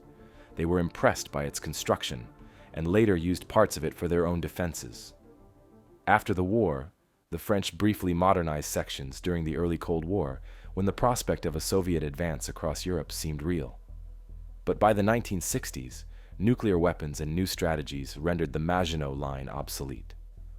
Most of its forts were abandoned, their tunnels left to decay. Today, the remains are a mixture of museum, ruin, and sealed mystery. Some sites, like Hackenberg and Schonenburg, have been restored and are open to visitors. Tour guides lead people through dim galleries where ammunition carts still sit on narrow-gauge tracks, kitchens remain stocked with old enamel pots, and bunks line the walls. In these preserved sections, the past feels tangible. Elsewhere, the tunnels are flooded or collapsed, their entrances welded shut for safety. Entire stretches are inaccessible, their contents unknown. That lingering inaccessibility has fueled speculation. Urban explorers whisper of sealed chambers, filled with abandoned weapons or supplies, of forgotten railcars left deep in the galleries. Historians point out that construction was so vast and wartime records so incomplete that it is plausible parts of the network remain unmapped or undocumented. For locals in Alsace and Lorraine, the Maginot Line is part of the landscape, but also a reminder of unanswered questions. Farmers occasionally uncover old hatches while plowing, and children once dared each other to slip into overgrown entrances. The tunnels also carry a cultural weight. The phrase Maginot Line has become shorthand for misplaced confidence, preparing for the last war instead of the next. Yet inside the tunnels, the story feels different. The forts worked as designed. Their thick walls resisted bombardment, their garrisons endured, and their guns fired until ordered silent. The failure was not in the engineering, but in the strategy. More than 90 years after construction began, the Maginot Line remains one of the largest underground fortresses ever created. Its tunnels stretch beneath fields and villages, some echoing with tourist footsteps, others sealed away in darkness. From the surface, the hills of eastern France appear peaceful, but beneath them lies a buried city, built for a war that came from another direction. And while parts have been mapped and preserved, large portions remain inaccessible, their contents left to speculation. Were stockpiles abandoned in sealed rooms? Are there galleries that no one has entered since 1940? Until those questions are answered, the Maginot Line will remain both a triumph of engineering and one of the most mysterious tunnel systems in the world.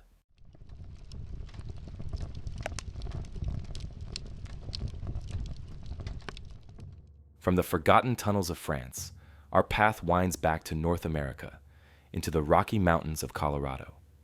Here, looming above the city of Colorado Springs, lies a peak that for decades has been at the very heart of America's defense strategy. At first glance, Cheyenne Mountain looks like just another craggy ridge in the Rockies, popular with hikers and tourists. But hidden inside, blasted deep into granite, is one of the most famous and formidable military bunkers ever built, the Cheyenne Mountain Complex. The idea for Cheyenne Mountain was born in the height of Cold War paranoia. In the late 1950s, the Soviet Union was developing faster, longer-range missiles, and the US needed a command center that could survive a nuclear strike.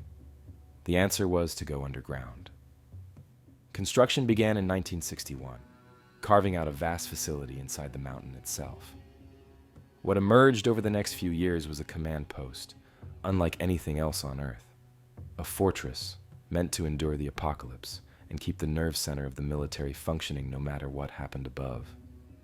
Everything about Cheyenne Mountain was designed for survival.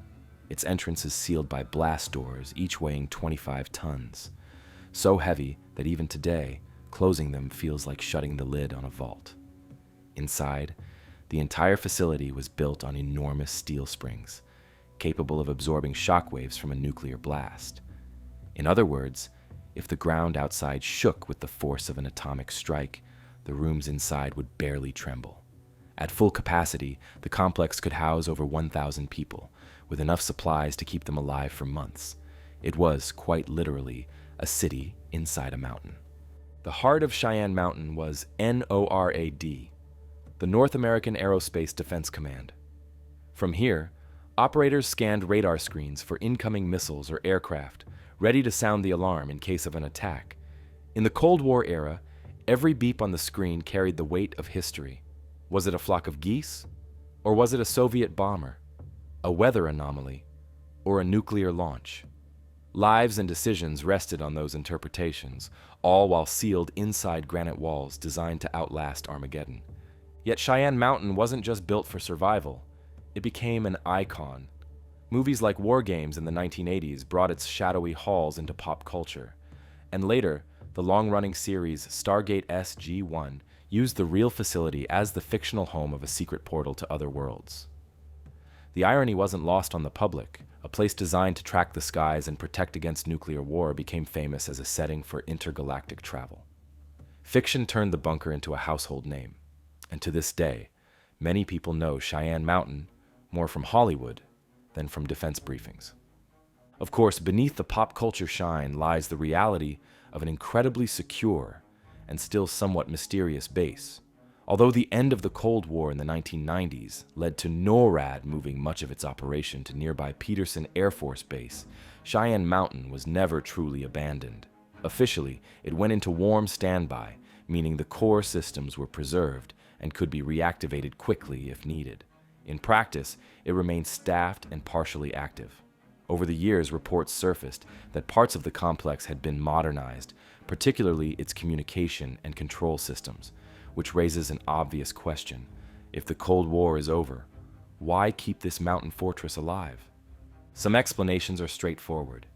The facility is still used as a backup command center, ready to take over in case primary bases are compromised.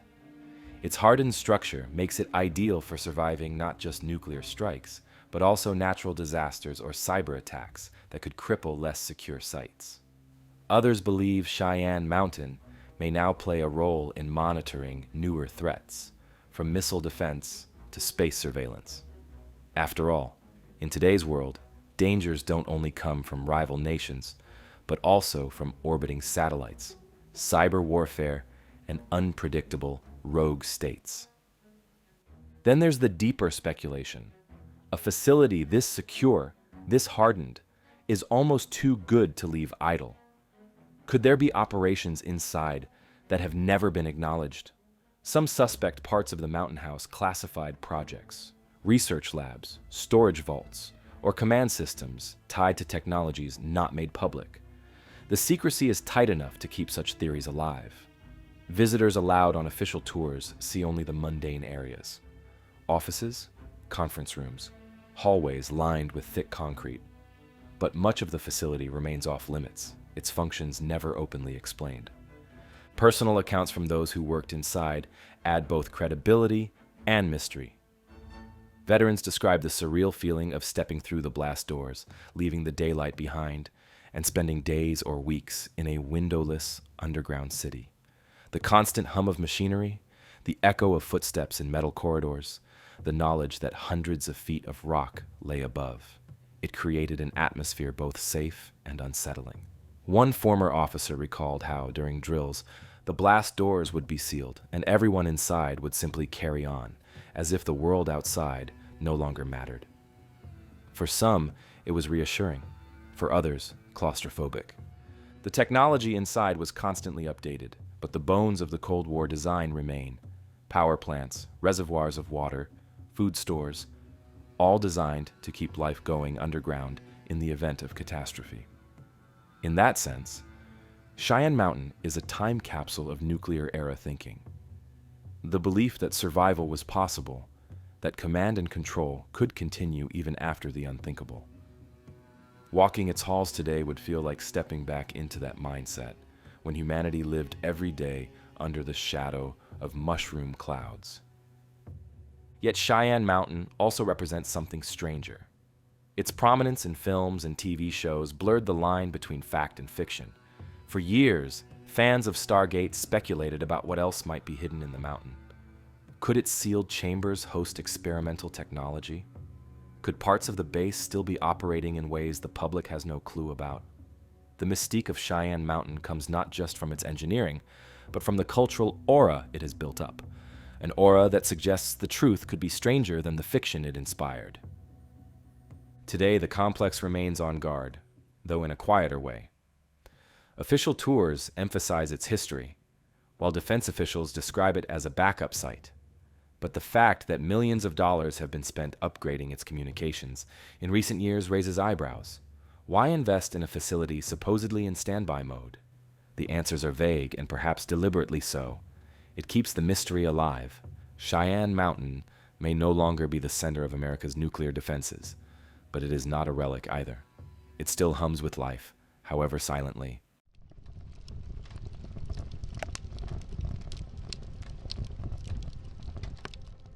From the steel and granite fortress of Cheyenne Mountain, our path winds eastward to Moscow, where one of the world's most recognizable landmarks rises above the Moskva River.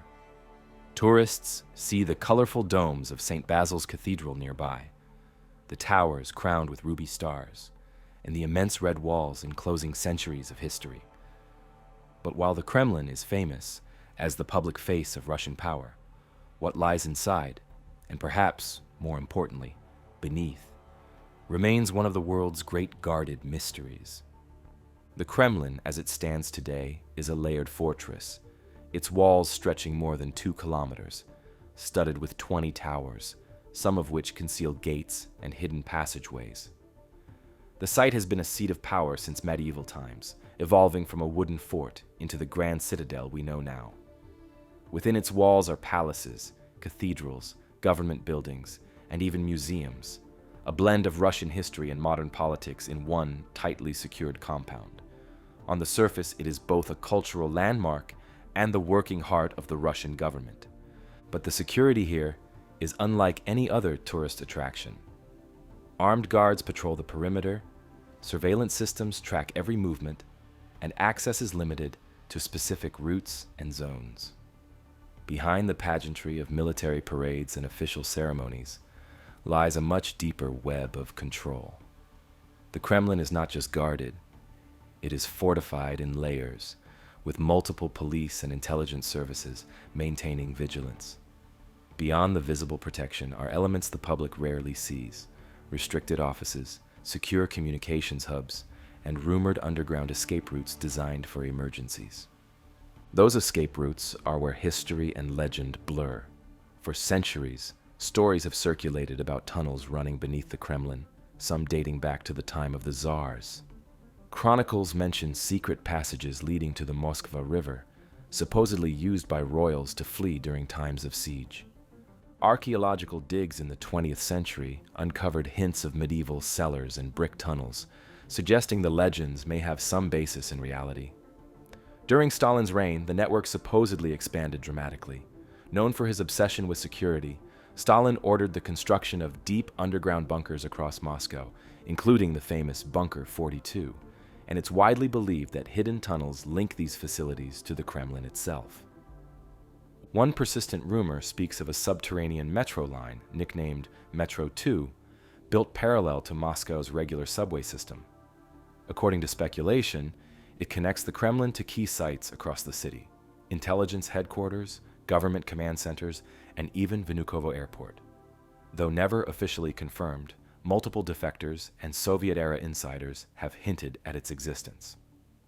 If true, it would mean that beneath the tourist crowds and ceremonial guards, a shadow transport network still hums quietly, designed to whisk leaders to safety in case of crisis. Inside the Kremlin walls, the contrast between what is visible and what is hidden adds to its aura. Above ground, visitors can tour the armory chamber, filled with treasures from Russia's imperial past, crown jewels, Fabergé eggs, ceremonial armor. They can walk through cathedral squares where golden domes shine against the sky. Yet, beneath those same cobblestones, secure command centers may still operate, with reinforced rooms ready for nuclear-era contingencies. The duality is striking: a palace of culture and history layered over a fortress of secrecy. Even in modern times, the Kremlin has retained its mystery. Journalists, allowed inside on official tours, are kept to tightly controlled paths, rarely straying from the curated public image. Former workers occasionally hint at more, describing sealed doors in basements or corridors where only uniformed guards pass. One anecdote tells of repairmen being escorted to fix wiring, only to be blindfolded for part of the journey so they could not memorize the route. These fragments, whether embellished or not, only reinforce the sense that much of the Kremlin remains unseen. The symbolism of the Kremlin adds another dimension to its intrigue. For centuries, it has been the stage where power is displayed, whether through coronations, Soviet-era parades, or presidential addresses. But true power often hides itself. The very existence of rumored tunnels and secret chambers reflects a truth about the Kremlin. It has always been not just a place of governance, but a fortress designed to endure threats from without and within. It embodies both spectacle and survival. Historians note that during the Cold War, the Kremlin was more than a political symbol. It was the nerve center of a superpower locked in nuclear standoff. Secure communication lines ran through its halls, connecting directly to military command posts. If war had broken out, orders would have flowed from beneath its walls. Some even argue that this legacy continues today, with modernized command facilities still operating out of sight. The Kremlin's guarded nature makes such claims difficult to verify, but its long history of secrecy ensures they will never fade completely. For ordinary Muscovites, the Kremlin is both familiar and untouchable. They pass it daily, see its towers, dominate Red Square, and hear its bells mark the hours. Yet, they also know it as the most off-limits space in the city, a place where entry is tightly controlled, and where rumors of hidden depths circulate endlessly. One local joke even quips that Moscow has two metros, one for the people and one for the powerful. Tourists, meanwhile, often remark on the strange feeling of standing in Red Square, gazing at the ornate towers, knowing that just beyond the walls lies a labyrinth the world may never fully see. The Kremlin thrives on that tension, open enough to impress, closed enough to mystify. And that is why the Kremlin continues to rank among the world's most guarded places. It is not just soldiers or intelligence agents that guard it, but centuries of accumulated secrecy, reinforced by legends of underground escape routes and hidden tunnels. A fortress for czars, generals, and presidents, it has always been as much about what is hidden as what is displayed. So the question that lingers is this: beneath those iconic red walls, beneath the palaces and cathedrals, what still hums in the darkness? Do the tunnels still stretch across Moscow, linking the Kremlin to bunkers and command posts? Or are some chambers sealed forever, their secrets locked away by the very history they once shaped?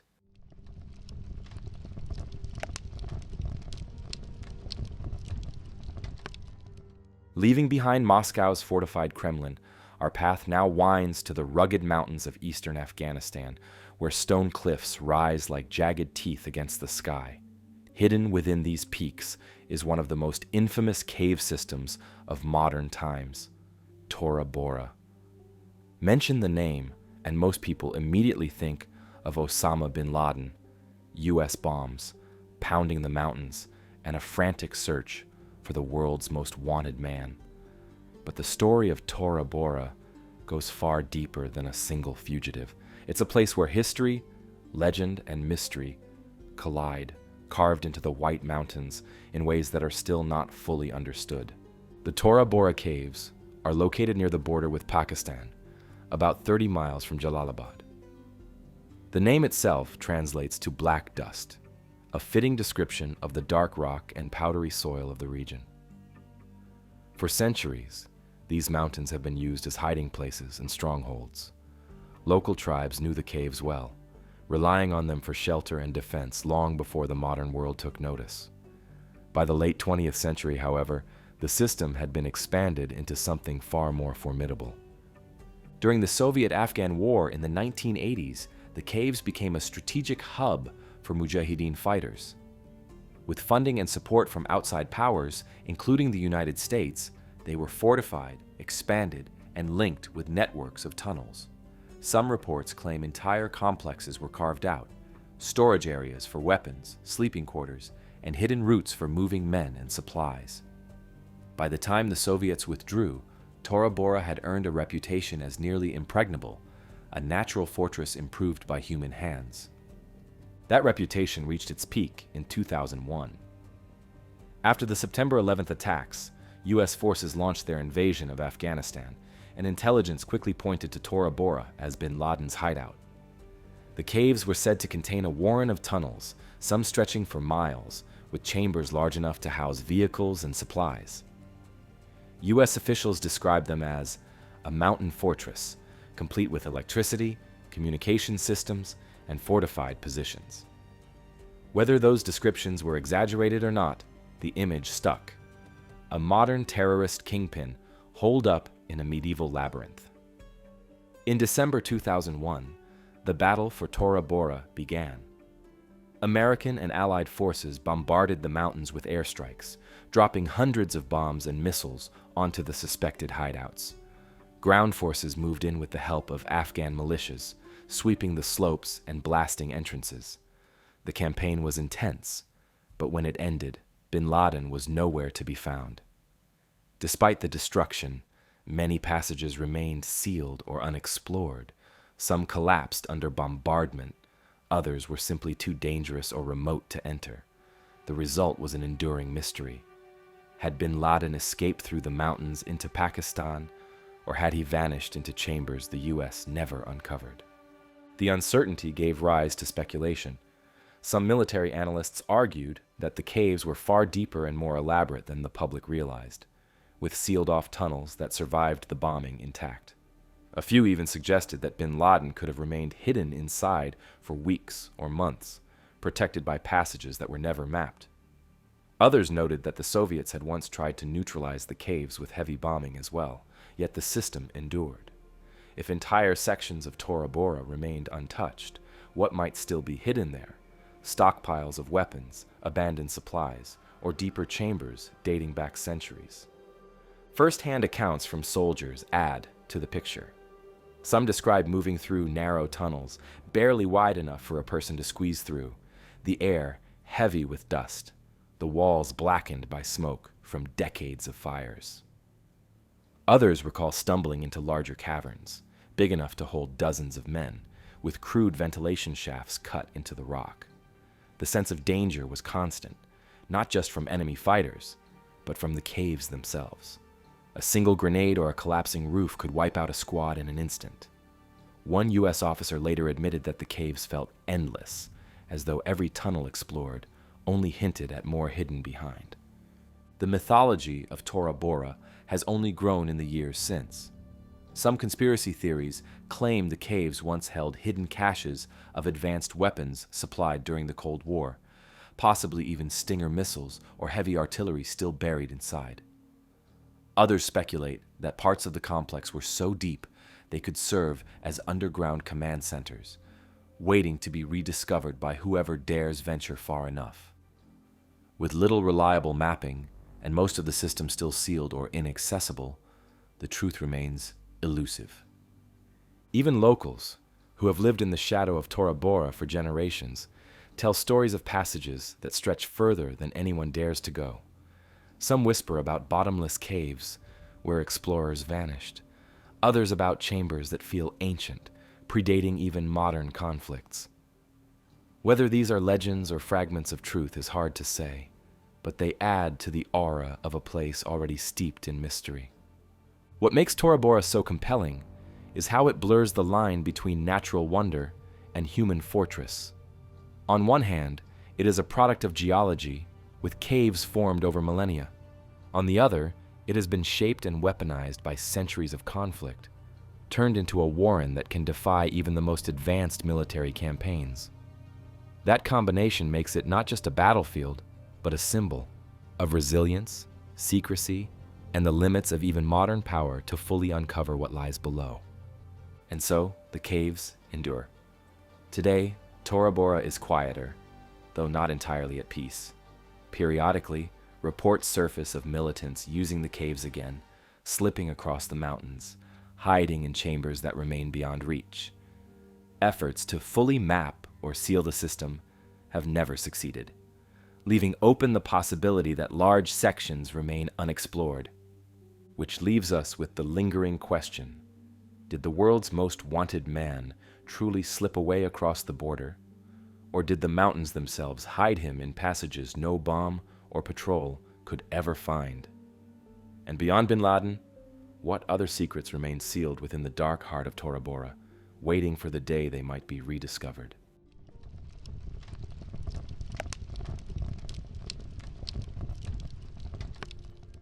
Tora Bora's shadowy caves lead us back across continents, this time to rolling fields in the American South, Kentucky, to be exact. Here, in an otherwise quiet stretch near the town of Elizabethtown, sits perhaps the most famous vault in the world. It doesn't look dramatic from the outside, just a squat granite fortress with a steel roof, surrounded by fencing and military checkpoints. But say the name Fort Knox, and nearly everyone knows what it means.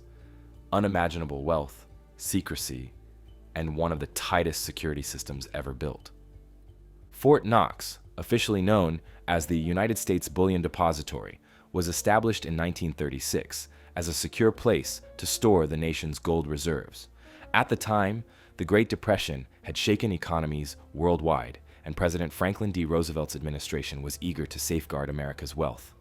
Construction crews built a fortress-like structure of granite, reinforced concrete, and steel, capable of withstanding anything short of direct annihilation. Its location was no accident either.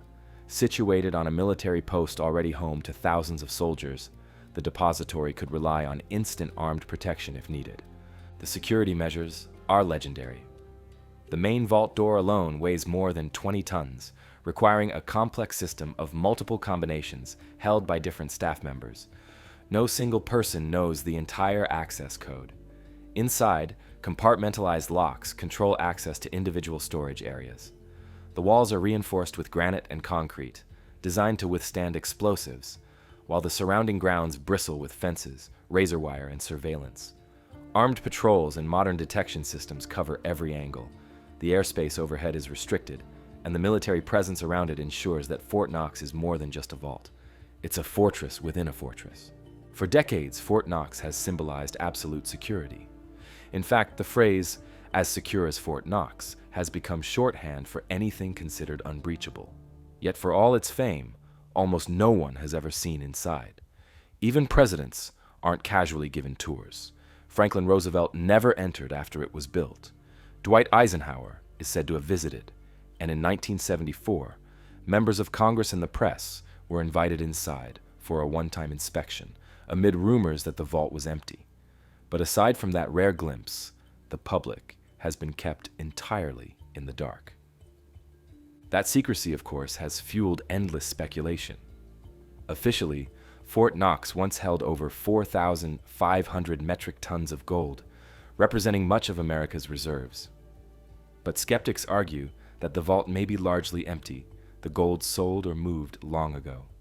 Conspiracy theories range from the plausible, claims of accounting irregularities, to the fantastic, suggesting that Fort Knox hides not just gold, but priceless artifacts. Some versions imagine ancient treasures like the Holy Grail or the Ark of the Covenant locked away alongside bullion. While such theories belong more to movies than reality, the mere fact that so few have ever set foot inside makes them difficult to completely dismiss. There's also a curious psychological aspect to Fort Knox's mystery.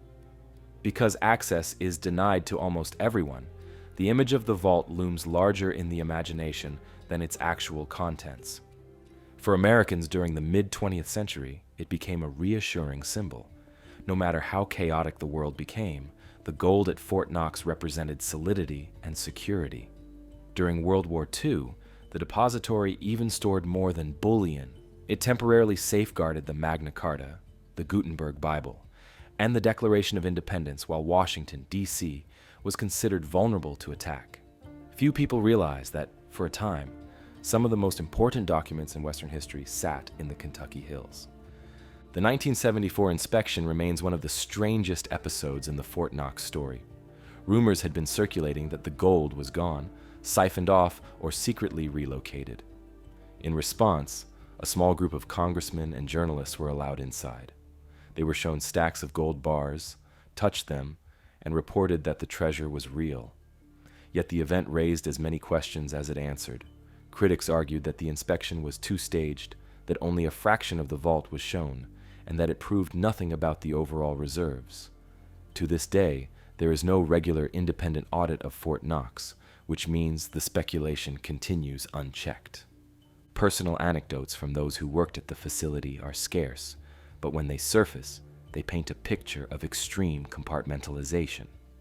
Guards describe never being allowed into the vault itself, their duties limited to the perimeter. Technicians recall maintaining systems without ever knowing what was truly being protected. This need-to-know culture ensures secrecy, but also feeds the mystique. How many people alive today have actually stood in the central chamber and seen the gold with their own eyes? The answer may be only a handful. Fort Knox has also left its mark on pop culture. It has appeared in countless films, most famously in the James Bond classic Goldfinger, where a villain attempts to irradiate the gold supply to disrupt the world economy. Cartoons, novels, and television shows have all used Fort Knox as a symbol of ultimate security, often exaggerating its defenses to near-mythic levels: laser grids, moats, even alligator pits. While the reality is less theatrical, the fact that the vault is already so secure makes it an easy springboard for the imagination. Then there are the practical mysteries. With the US dollar no longer tied directly to gold reserves since the 1970s, what role does Fort Knox truly play today? Some argue it's largely symbolic, a relic of a bygone era maintained as much for tradition as for actual necessity. Others contend that the bullion stored there still represents an important backstop, a guarantee of value in the event of global crisis. And of course, conspiracy theorists argue that the true role of Fort Knox is something else entirely, that it may house weapons, secret research materials, or treasures far more exotic than gold. Adding to the intrigue are whispers that parts of Fort Knox are regularly updated. Surveillance systems are reportedly modernized, new detection equipment installed, and procedures revised. If the vault were empty, some ask, why bother? Why maintain one of the most expensive and secure facilities on Earth for no reason? It's a question that continues to fuel speculation, especially as no one outside the government can verify the truth. For the town of Elizabethtown and the surrounding region, Fort Knox has always been both a source of pride and a kind of silent neighbor. Locals know the roads patrolled by guards, the fences bristling with warnings, and the low, squat fortress visible in the distance. Few ever get close, and fewer still have reason to. Yet its presence looms, a constant reminder that something enormously valuable, or perhaps enormously secret, lies within. In the end, Fort Knox is both exactly what it seems and something more. Officially, it is the world's most secure treasure chest, guarding stacks of bullion that represent the wealth of a nation. But in the shadows, it is also a stage for speculation, a blank canvas onto which people project their ideas about secrecy, power, and hidden treasure. Whether it is filled with gold bars, priceless artifacts, or nothing at all, the mystery remains part of its strength.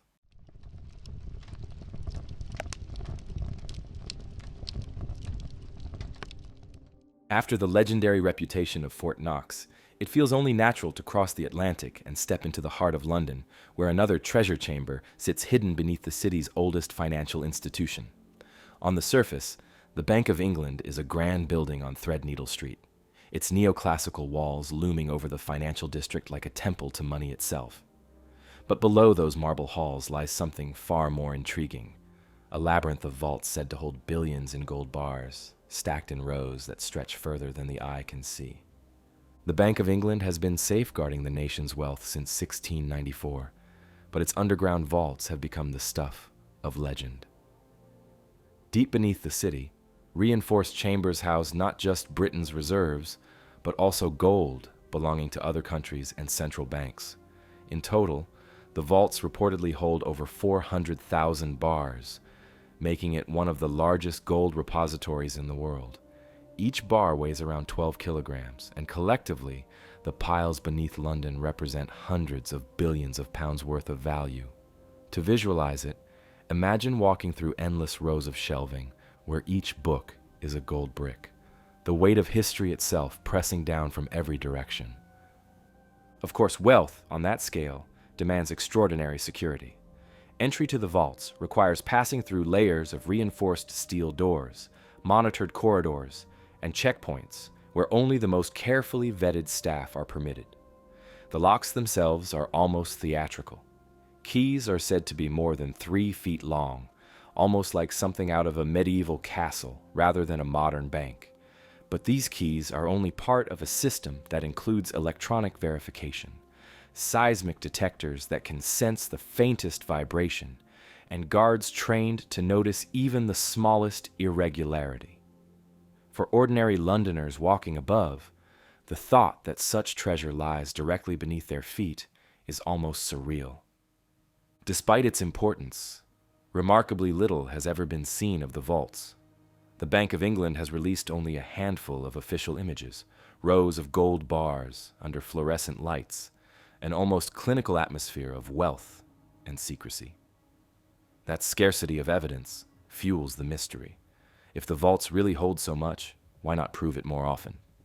Skeptics suggest the reserves might be exaggerated, pointing to the lack of independent audits or detailed public disclosures. Just as with Fort Knox, The absence of access creates a fertile breeding ground for speculation. There are anecdotes that add to the vault's mystique. One visitor in the 1930s, reportedly a senior official, described being almost overwhelmed by the sheer weight of gold, the air feeling thicker inside the chambers, as though the metal itself pressed down on the atmosphere.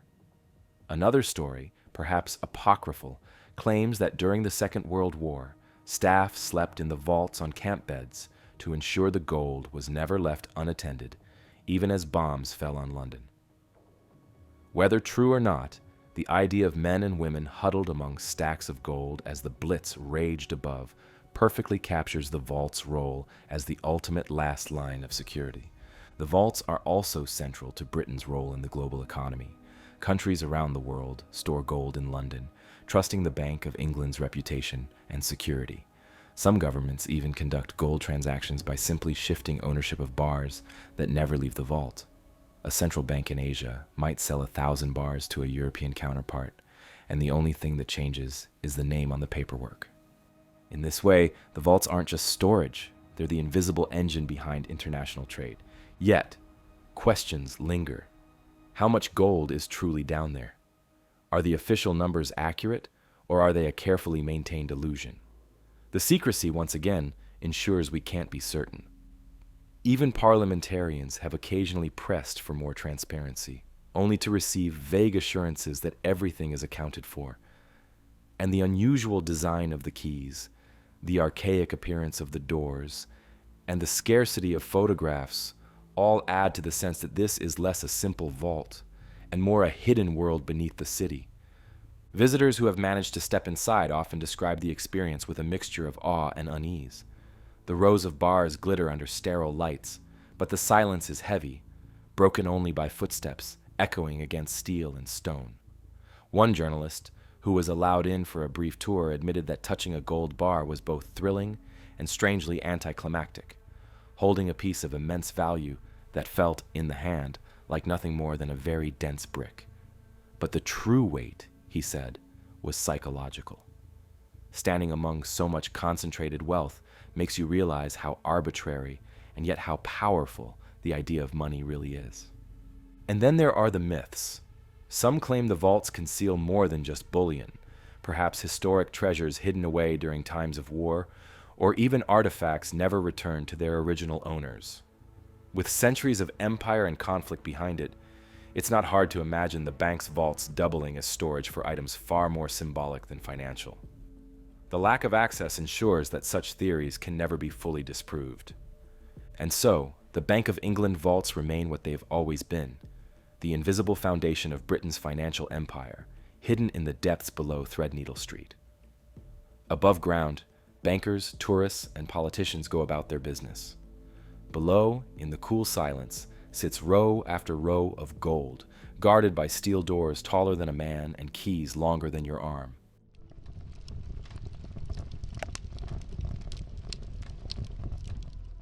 London's gold-lined labyrinth is impressive enough, but our trail now takes us far north, beyond the Arctic Circle, where mountains of stone and ice conceal a vault with a very different kind of treasure.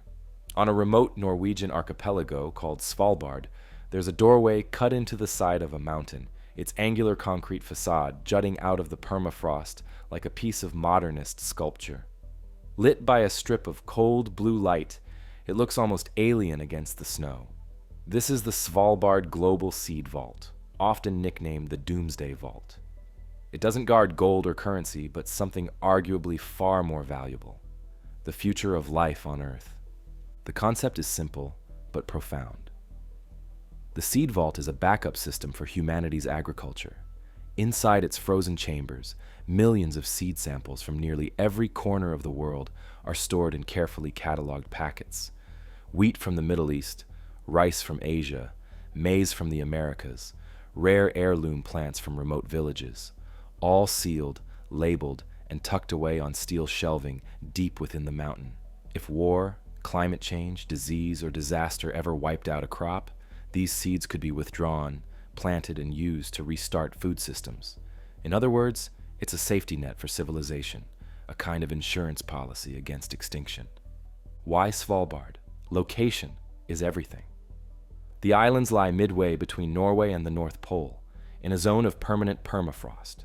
Even if the cooling systems failed, the frozen earth would keep the seeds preserved for decades, perhaps centuries. The region is also geologically stable, far from earthquakes or volcanic hotspots. And politically, Svalbard is governed by an international treaty that allows multiple nations to cooperate, making it an ideal neutral ground for something that serves all humanity. Security, unsurprisingly, is tight. Access is restricted to a handful of approved scientists and officials. There's no wandering tourist entrance, no guided tours. Visitors are stopped at the door, which itself is a massive reinforced structure built to withstand explosions or attempted breaches. Beyond lies a tunnel extending into the mountain, leading to 3 separate storage chambers. Each is climate-controlled, kept at -18 degrees Celsius, with shelves stacked floor to ceiling in neat rows. Cameras, motion detectors, and layered lock systems ensure that no one enters without authorization. And yet, the seed vault doesn't just inspire awe, it sparks speculation. Because while its stated purpose is to preserve biodiversity, the secrecy around its operations has led some to wonder, is that all it holds? Conspiracy theories suggest that the vault may also safeguard genetic data, DNA samples, or even classified research intended for future use. The fact that some of the world's wealthiest organizations and governments contributed to its funding has only fueled the theories. If it really is just seeds, why the extraordinary precautions? Why such global interest? Of course, there are practical answers. Seeds are the foundation of human survival, and their loss would mean famine on a scale we can hardly imagine. Having a secure, centralized reserve makes sense, but even knowing that, the atmosphere of the vault invites other interpretations. With its stark design, remote setting, and controlled access, it feels less like a seed bank and more like the set of a science fiction film. The visual alone, an illuminated doorway glowing in the endless Arctic night, has led people to joke that it's less about farming and more about guarding alien technology. What makes the seed vault particularly interesting is how rarely it's actually accessed. Most of the time, the doors remain closed, the seeds frozen in silence. Only in moments of crisis are withdrawals made. In 2015, for example, scientists in Syria retrieved seeds from the vault to re-establish crops destroyed by war. That was one of the first real-world uses of the vault, proof that it wasn't just symbolic, but genuinely practical. Still, such withdrawals are rare. For the most part, the seeds lie undisturbed, waiting for a future we hope never comes. The vault also raises questions about ownership. While it's managed by the Norwegian government and supported by global organizations, each deposit remains the property of the country or group that sent it. That means shelves in Svalbard hold the agricultural heritage of dozens of nations side by side, locked in one of the most secure facilities on Earth. In a way, it's both comforting and unsettling. Comforting because it shows cooperation across borders. Unsettling because so much of our survival rests on a single remote facility most of us will never see. Personal accounts from those who have entered the vault often emphasize the strangeness of the experience. Scientists describe walking through the icy corridors, breath misting in the cold, as row upon row of shelves disappear into the distance. One visitor called it a library of life. Each packet a story of generations who cultivated those crops, passed down seeds, and eventually sent them to the Arctic for safekeeping. Others note the eerie silence. There are no guards patrolling inside, no sounds except the hum of machinery and the crunch of boots on frozen ground. And then there's the symbolism. Above ground, the world churns with politics, conflict, and uncertainty.